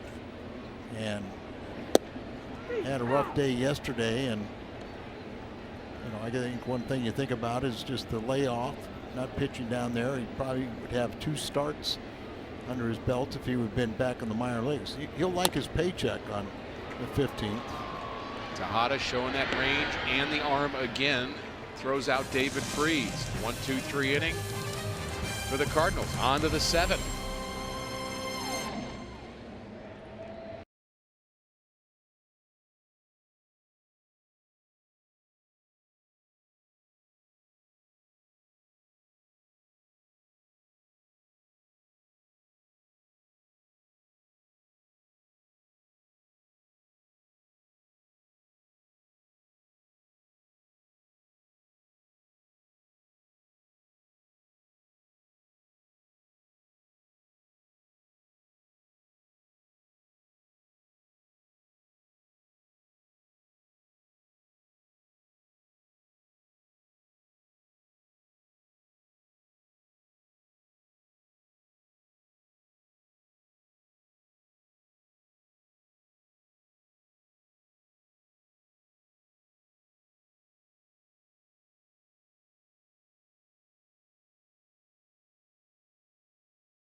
Pitcher in the National League with more victories than him. Al said it earlier. Gio Gonzalez 24 wins, but Lynn with 23 more wins in the last 2 seasons than Dickey and Yu Darvish. How about that? 18-game winner last season. It's 5-1 this year. And he faces Justin Turner, who pinch hits for Hefner. And Lance Lynn back to work in the top of the 7th inning. You surprised at all that Lynn's back out for the 7th? A little, just because we just haven't seen this take place before. But you know, right now he's on a little bit of a roll. He feels good. He's strong and healthy. Go ahead, let him go. The only problem is, and I think you and I could attest to this, that you see pitches by inning, you see how efficient he's been the last couple. But you and I know that all these innings being loaded up by the starters is going to take a toll on the bullpen. They're going to be ineffective. Good pitch on the outside corner, and that freezes Turner. Want a great deal on Cardinals tickets? Who doesn't? Fill up at Phillips 66 with 8 gallons or more now until June 30th and receive up to 50% off on a pair of tickets to a Cardinals home game. For more information, visit cardinals.com/Phillips66. Outstanding partner of the St. Louis Cardinals. So many wonderful corporate relationships here in St. Louis, Al, and we get to meet some of the folks that come down to spring training and are here at the ballpark, and really appreciate the way this whole community gets behind Cardinals baseball. But we also know that the fan that comes in from outstate and from other states fill up this ballpark, and it's just really a great franchise and things going very well here in St. Louis. Well, Ricky, you know, the Cardinals have the phenomenal attendance every year, the 3 million, and but the Cardinals organization realized that if it wasn't for the out-of-town guests that come in, and there are people around that have you know, season tickets that may live 2-3 hours away, drive into town, watch the ball game, go back, go to work, and turn around and make that same trip. But they're dependent on all the attendance from the out-of-state area. Hard hit by Baxter, but right at Alan Craig. 2 outs. And you know, one of the things I like about the new fields and Bill Finley, the grounds crew, the head grounds crew person here at Busch Stadium, the way the fields are constructed now, those folks that come in from out of town don't have to sit through as many rain delays and worry about rainouts. Most of the time these fields drain well enough that you can get games in, and what a shame it is to have to drive 4 or 5 hours to get rained out. It just doesn't happen much anymore. No, it doesn't happen. And as you said, they used to have the AstroTurf, the artificial turf that was down that had such great drainage. And the Cardinals didn't take that up and put in an all grass field until they came up with the technology. There's a, you know, almost like a 12-inch root system that this field would drain very, very well. And that's why, you know, the fans can get, you know, it's not a gamble anymore to make that trip and know that, or wonder about whether we're going to play. Well, we weren't sure whether Lance Lynn would go back out for the 7th inning. He did, but he is due to bat second for the Cardinals in the bottom of the 7th, so likely his last out here, and he hopes it's Daniel Murphy and he doesn't have to face David Wright again. And they have 2 guys up, Schultz up along with Manus. So if he gets 1 guy on, he's probably out of this ball game. Very awkward off balance 3-1 swing for Daniel Murphy. We've seen some odd cuts here. And Murphy got base hits in his first 2 times at the plate. Then he struck out his 3rd time. And that's what Lance is looking for right now to finish off his evening, the strikeout. 3-2, and he's going to have to face David Wright. Base hit to left with 2 outs, his 3rd hit of the night, and the 4th for the Mets.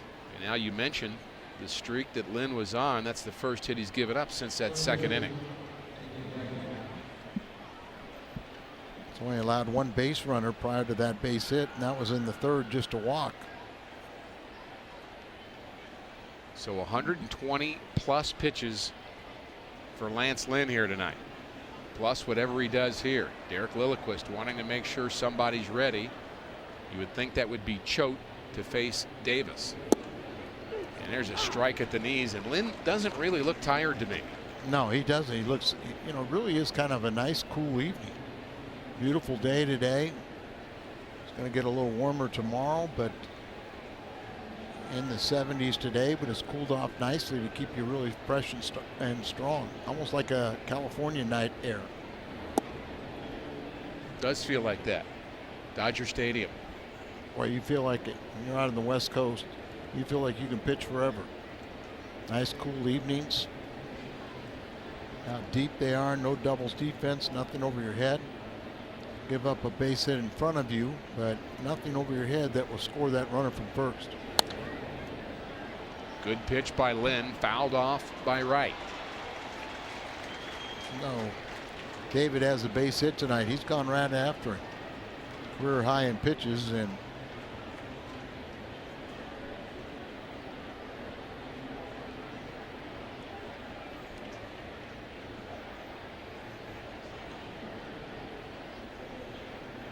I like the fact that I think Derek Lilliquist a little like the cutter. Broken bat, ground ball to short. Descalzo has it. He throws out right.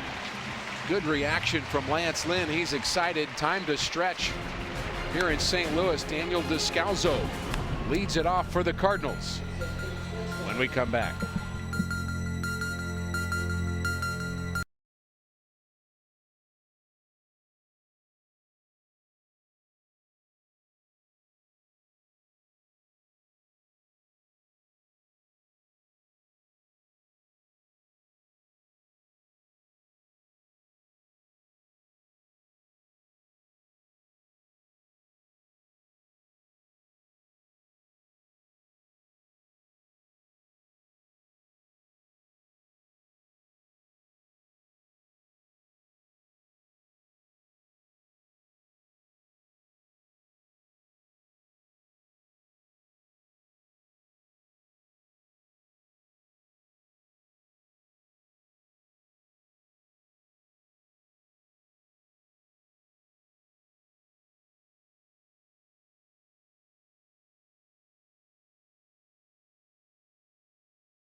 David Wright to end the top of the 7th inning, and Al, he pitched him a lot of different ways tonight. One hit for David Wright, but not a lot of damage, and he did it again by using both sides of the strike zone. Well, if you're a starter, you're going to have to face guys multiple times. There he gets the slider or the fastball, but he just throws it down and away. Second time up, he tries to come inside, not hit particularly well, but it was an RBI base hit. There in the 5th inning, it's just down, but it's in the middle and just gets a little fly ball loft on another fastball. 7th inning, shatters the bat, and that was the one we just saw that probably Lance Lynn's final inning of work. A new career high in innings pitched. Hopefully he'll get rewarded as he battled, struggled the first couple innings, but then was very good. Scott Rice is our Chevy call to the bullpen, and he has been very, very busy this season. This is his 22nd game. Al, it took him 14 years in the minor leagues. Yeah, he's At age 31, 192 days, Rice became the second oldest U.S.-born player and the 8th oldest player to make his major league debut with the Mets. Only Sean Gilbert was 32 plus 82 days back in 1997. So once again, Ricky, if you're left-handed, you got a heartbeat and a breaking ball, you could pitch. You think there were times where he packed his bag and said, okay, I'm done?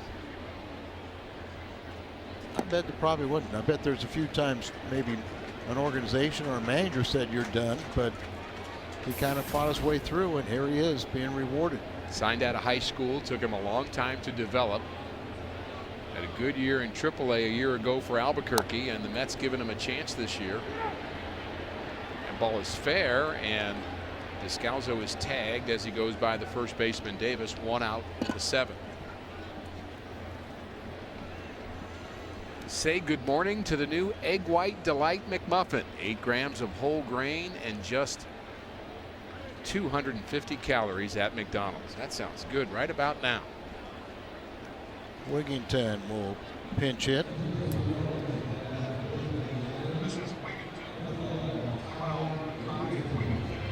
Lance Lynn showed some emotion when he retired David Wright in the 7th inning, and you could just get that sense of, you know what, I did it. I came back. I didn't give up. Oh, I think it's great. I think it's one of the best lessons you can learn as a young pitcher is, okay, you start out bad, but you can turn it around and then not only turn it around but pitch 7 innings and keeping your team in a tie ball game. That's truly the definition of keeping your team or allowing your team to win a game, and here we are 3-3. Cardinals need to score here in the 7th to make a winner out of Lance Lynn. 5-1 on the season.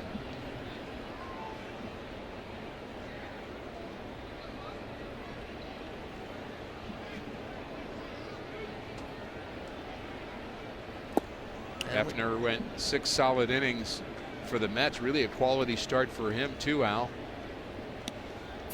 Just 3 runs. He walked 4 as well, but he gave his team a chance to win this game. Well, that's what he does every time out.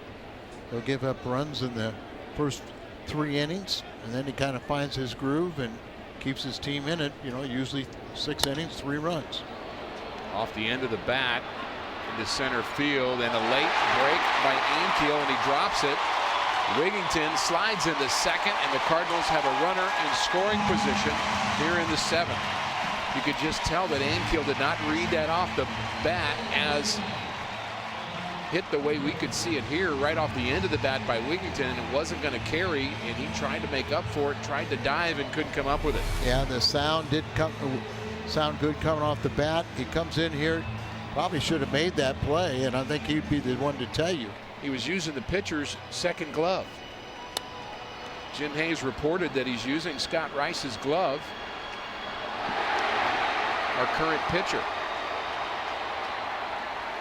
Scored as a double. And Wigington starting to come alive a little bit in that department.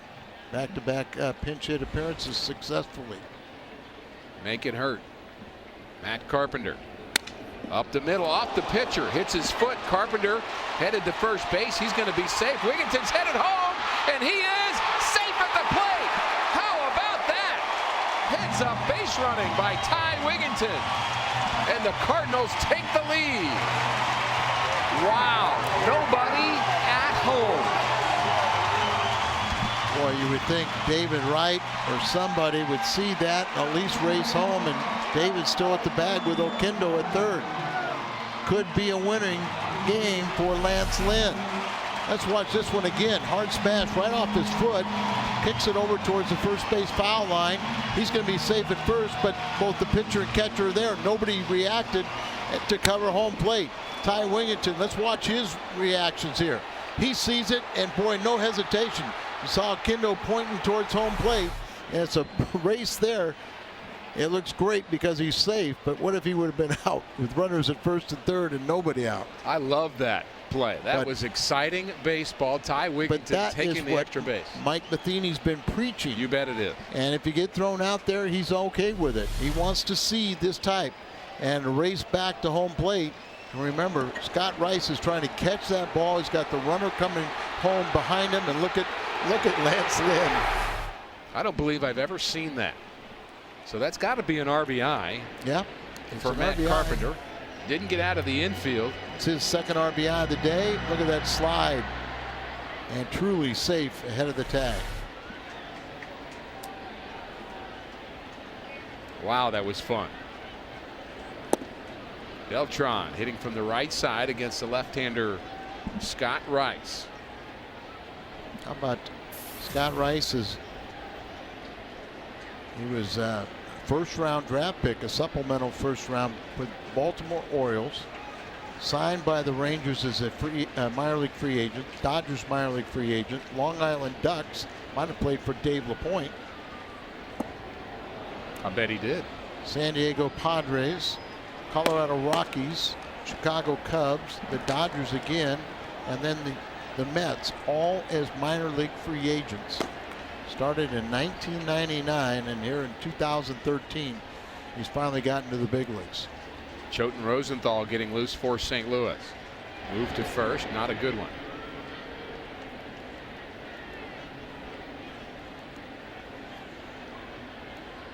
Always wonder about those tricky lefties. He may have a better one in store for you. He might go ahead and want to bring in Choate to face Davis and Duda, and then Rosenthal.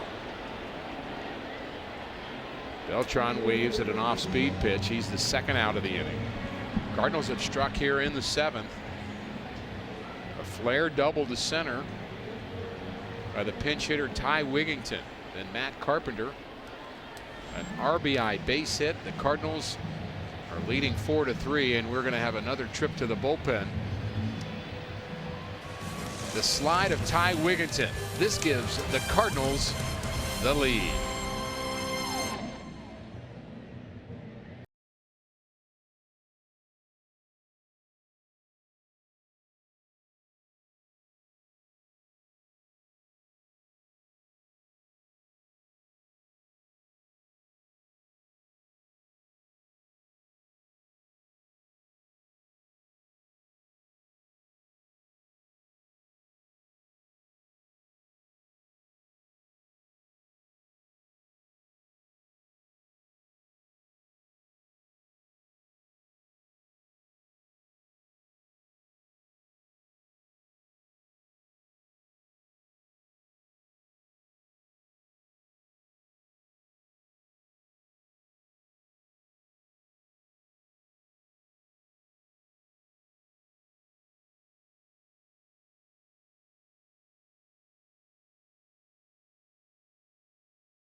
Score. Matt Carpenter, a couple of singles, 2 RBIs, a run scored. Holiday at the plate has singled and scored a run himself. And he will face the second reliever, Scott Atchison. Big moment, really his first big, exciting moment as a Cardinal for Ty Wigington. Yeah, there's no doubt about that. It's been kind of a tough spring, slow start to the season, and boy, he can make himself a new little hero right with that one at bat and trip around the bases. Scott Atchison, we've seen him with San Francisco. He's been in the American League most of the time. Seattle, then San Francisco, Boston the last 3 years. He's been in quite a few games too. He's unscored upon 11 of his 18 outings, but of late he's allowed at least 1 run in 4 of his last 6 appearances. Right-handers are batting .214 against him. This is inside to Holiday. Matt Singleton scored in that first inning, and he bounced into a double play with the bases loaded. A big opportunity missed for the Cardinals in the second inning. Also bounced out in the 5th. Batting with 2 outs and Carpenter aboard. And a long one to left. This one is gone. Matt Holliday, home run number 6 to extend the Cardinals' lead 6-3.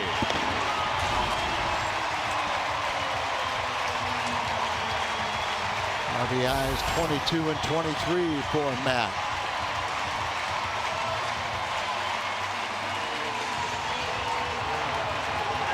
Took a while for the Cardinals to knock out the starter, but here having fun with the bullpen. The left-hander Rice, who started this inning, is the pitcher of record, and you really think about it, they did get that first hit, but probably should have been a line drive out, caught by Ankiel if he had his own glove, and then the quirky play that allowed him to score. But right now against the reliever, the 2-run bomb is the equalizer. That was a blast by Matt Holliday, very typical of his home runs. They are just smoked. He's hit the ball hard twice today. I mean, real hard. 6-3 St. Louis. Our Nissan drive of the game. I think we'll take this one. The ball moved just ever so slightly until contact was made, and then it just exploded off the bat of Holiday. That follow through. Would you say 115 miles an hour? Yep, there was 100 plus there. Alan Craig with his second hit of the night. And Ricky, the thing to remember is that the average speed coming off the bat, they told me, was 86. Now that's for all balls put in play, unless you hit a little dribbler or bunt play or something like that. But when it's a line drive base hit, it gets up there a little bit. Cardinals now with 9 hits on the night, and they've scored 6 runs. Talked about the run support that Lance Lynn typically gets. This is 2 years in a row for Lance, but I'm telling you, he really showed his teammates something today.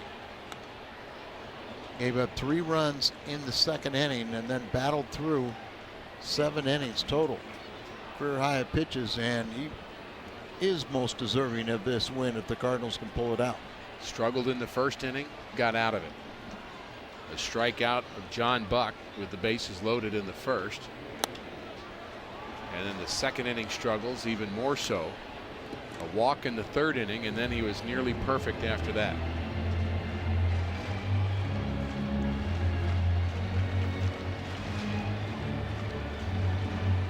$38,412 here at the ballpark tonight.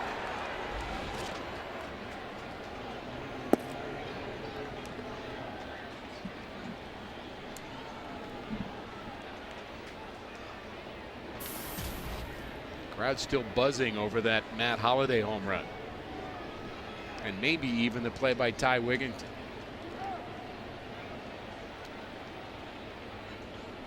Play Yachty to hit the ball the other way. The center fielder Ankiel shades him that way. Yachty backed off the plate, 2-2.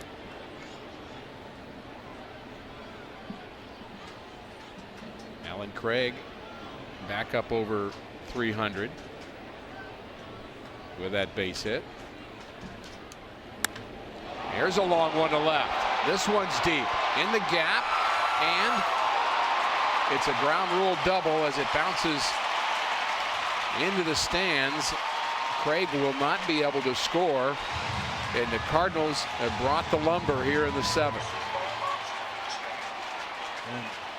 Only missing the triple for hitting for the cycle.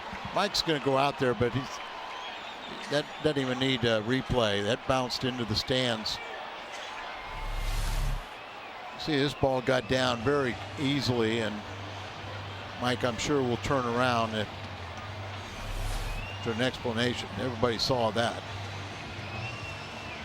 Mike heads back to the dugout. Terry Collins leaves the dugout. Have another pitching change here in the Cardinals' 7th. All smiles.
Chevy called to the bullpen. This time the right-hander, Greg Burke, third pitcher we've seen, Al, in this inning.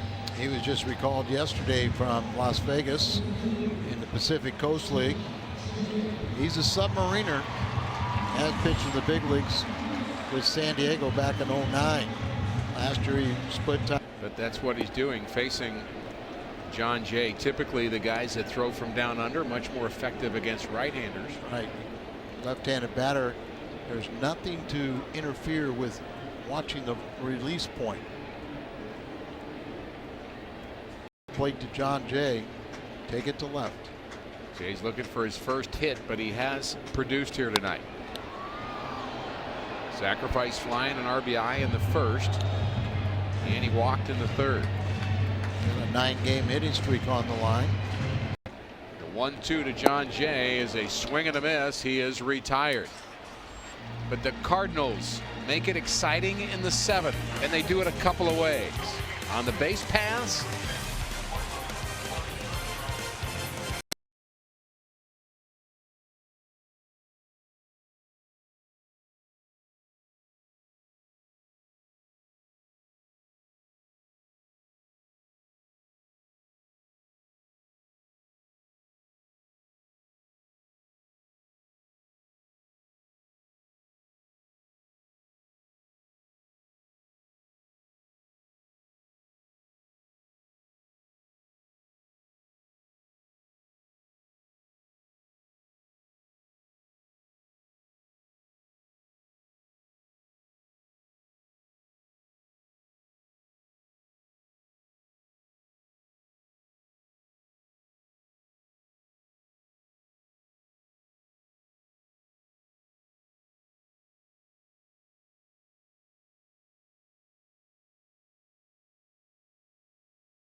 let's go to our studio. Pat Paris, he's got a Bommarito sports update. Pat?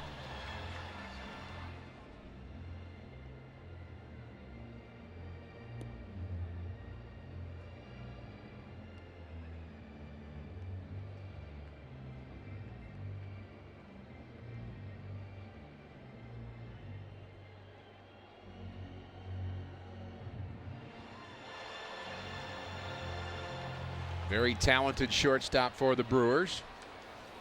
We'll keep an eye on that game. Our Chevy call to the bullpen in this game is the left-hander Randy Choate. See, Randy's last appearance was in Chicago on the 8th. 2/3 of an inning, 1 hit, all zeros. He may only have the first 2 hitters here. 1 pitch, 1 out. And Holiday runs it down. Only the 12th appearance for Randy Choate. Last year he had 80, but just really hadn't been that many times to really utilize a specialist.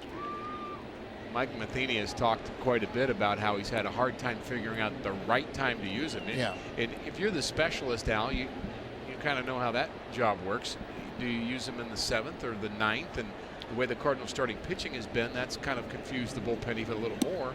But when do you use the bullet is the question. And like you said, in the 9th inning, it's almost, there's no time there because Mojica's been perfect.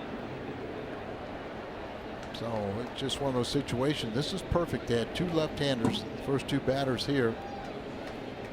And he just needs some work. He's going to be a little rusty. He's the kind of guy that used to, pitching every day, if not every other day. But the way he throws, they use him 4 or 5 days in a row. So we'll have Rosenthal warming up. So it could be a situation that he gets this batter, and then Rosenthal will come in for the final out of the inning.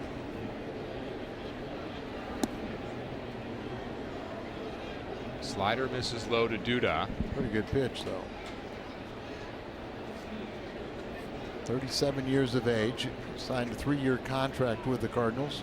And wants to pitch longer than that. Yeah, he told me he'd like to, that he said, look, I only throw 40 innings a year. He's got a point. As long as they continue to be good 40 innings, then maybe he keeps having that job. Absolutely. Jamie Moyer comes to mind. Julio Franco playing as long as he did. And he wasn't a pitcher, but I was kind of sad, and he played for the Mets some. Franco did. I was kind of sorry when he retired because he was the last guy that I actually kind of came up with, and he was still I know what playing. you're talking about. I always look forward to the guys that I faced, and then when they started, he's gone. Now they're all coaching, and their kids are playing. I remember Franco when he first broke in. He had most of his career was with Cleveland. And he might have been with Philly a little bit before he was in the Von Hayes team. He was. Matheny has already made a call to the bullpen. The right-hander Rosenthal will be next. Cardinals working in the 8th.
right-hander Trevor Rosenthal. 98, 99 miles an hour often from him, Al, and he is a very talented young pitcher. He hasn't pitched since last Wednesday also. He's tied for third with 25 strikeouts among National League relievers.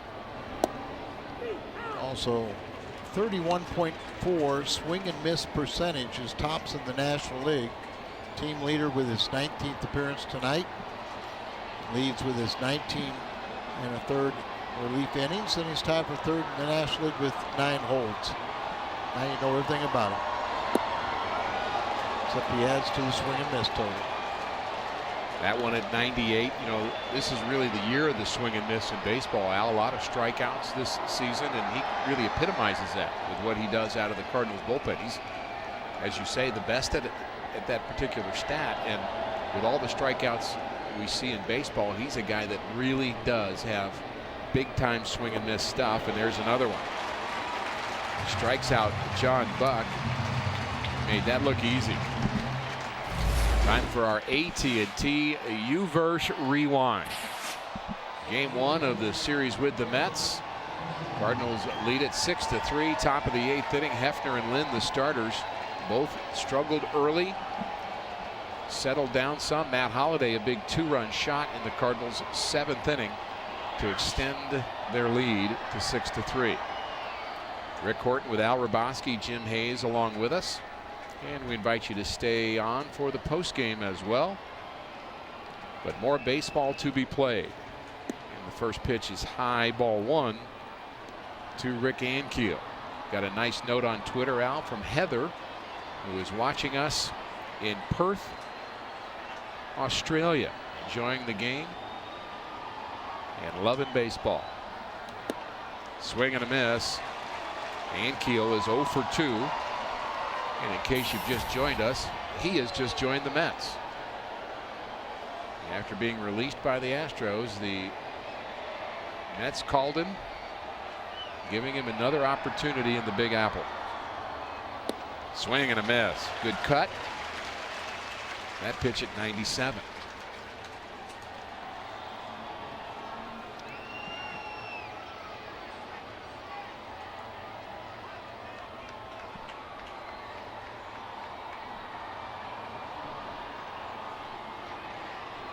One and 2 the count. Swing and not held onto by Yachty. Tough chance for him there as it just ticked off the bat of Ankiel. So we'll do the 1-2 count again. Rosenthal has a good curveball and a good changeup, but you don't often see it coming out of that bullpen. Well, that's what you say. You know, it's like it's hard to throw much more than 2 pitches coming out of the bullpen. There's a changeup, I believe, to Ankiel. That changeup at 91 miles an hour. That's not right.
This copyrighted telecast is presented by the authority of the St. Louis Cardinals and may not be reproduced or retransmitted in any form. And the accounts and descriptions of this game may not be disseminated without the express written consent of the St. Louis Cardinals.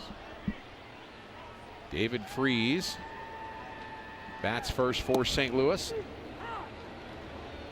In the bottom of the 8th inning, the Cardinals a very successful 7th. 3 runs in that inning on 5 hits. 3 of them for extra bases. This ball hit hard to center. Ankiel on the move and makes the play. Nice play by Ankiel. He's still a very gifted athlete, and he can track down those balls.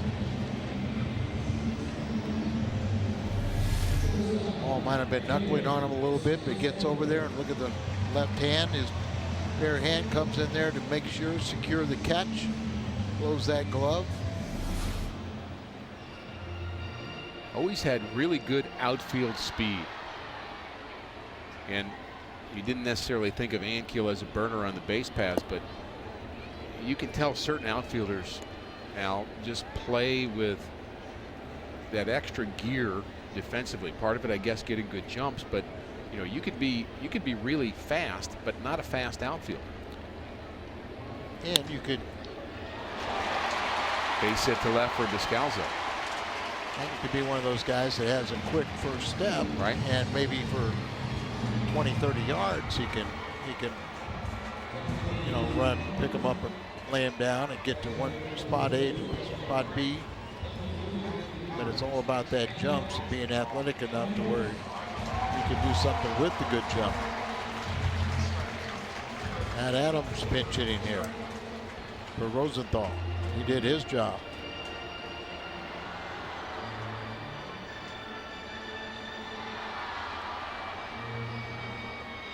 Cardinal fans love to watch Matt Adams hit. Mojica warming up, looking for his save number 10.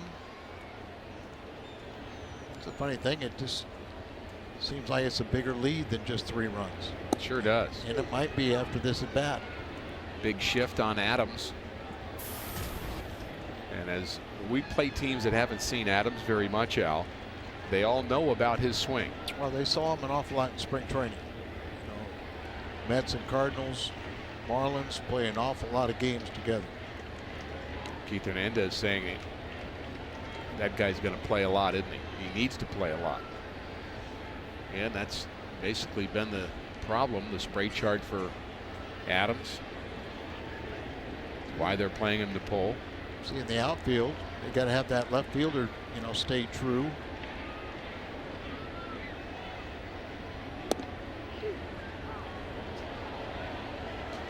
That's the dilemma facing Mike Matheny, is how to get him enough at-bats to keep him sharp.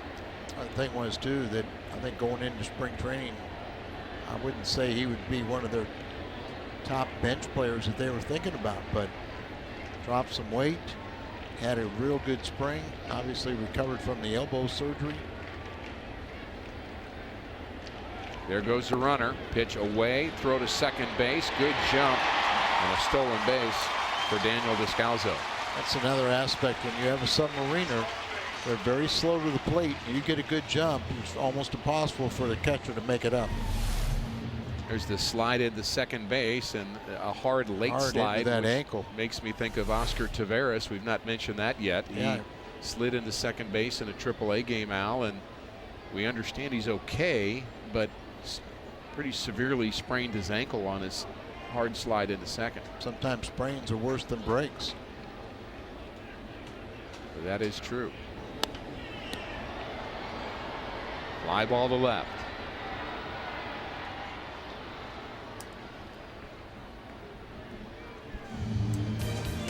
Cardinals baseball on Fox Sports Midwest is brought to you by Bud Light.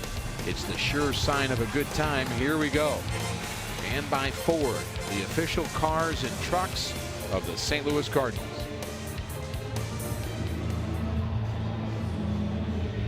Back to the top of the order, and Matt Carpenter. Another good night for Matt. Seems to get on base 2 or 3 times every night. Got 2 base hits, 2 RBIs, 2 runs scored. 3 for 4. 2 for 3 with a walk.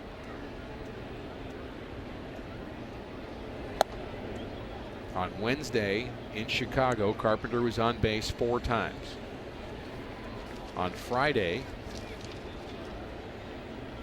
just once. Then 3 times Saturday, 3 times Sunday, and already 3 times today on base. Grounds this one to short. Tejada throws out Carpenter. Mujica will look for save number 10. We have the 9th coming up for you.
As we head to the 9th in St. Louis, coming up after the game on the post-game edition of Missouri Lottery Cardinals Live, Pat Paris will be with Al Raboski. Lance Lynn finds a way to settle in. They'll break down his night.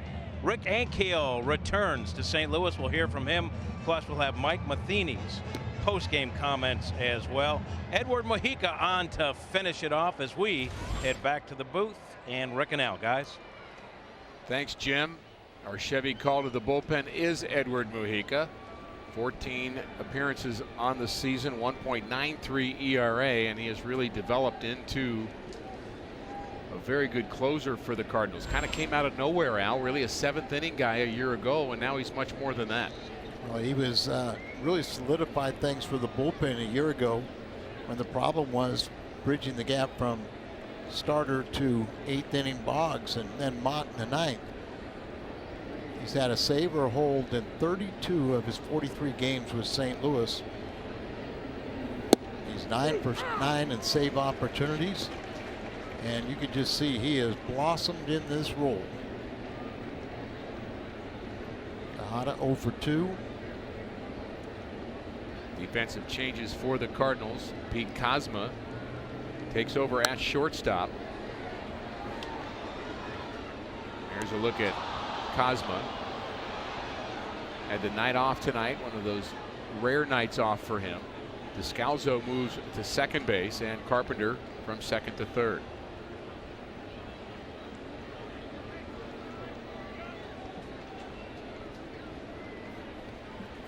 Oh, 2. The delivery. This is high. 1 and 2.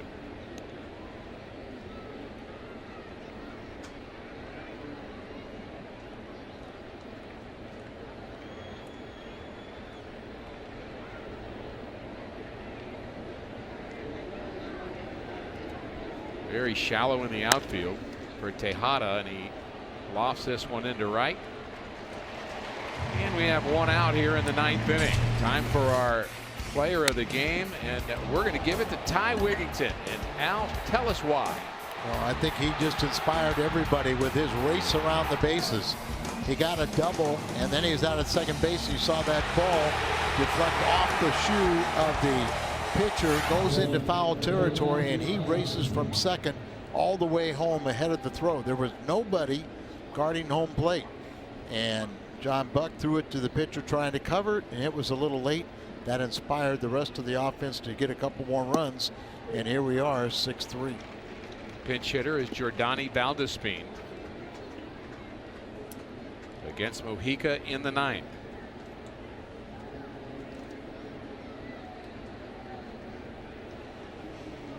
Mojica has that outstanding changeup, and there it is.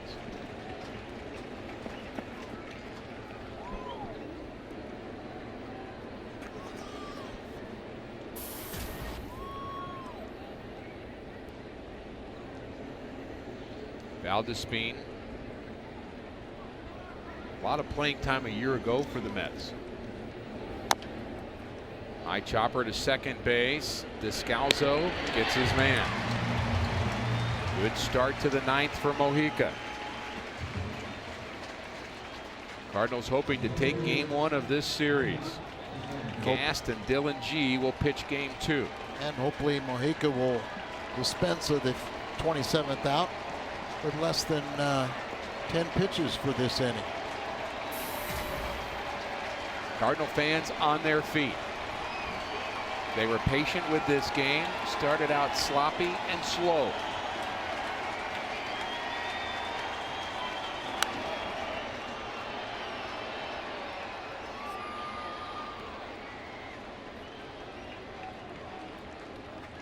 Cardinals with a chance to go to plus 11 with a victory here tonight. Pittsburgh lost to Milwaukee 5-1.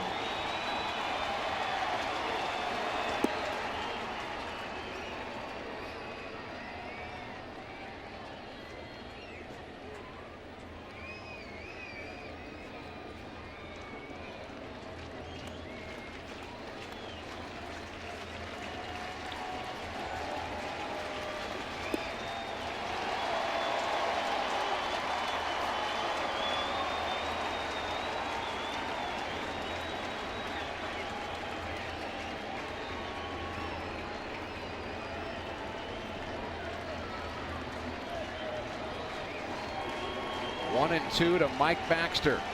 Mojica ready. Swing and a miss, and he got him.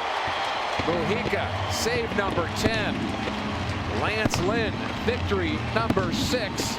And the Cardinals win this one 6-3. And Al, it was a sloppy game at the beginning, but it all turned out well for the team in red. It really was, and I just can't believe, or I think that Lance Lynn took a real step forward in being the kind of pitcher that goes out there. He struggles early, rights a ship, but then he goes a couple extra innings, gets 7 innings out of that, new career high in pitches thrown for a game, and richly rewarded thanks to Wigington and company for that heroics.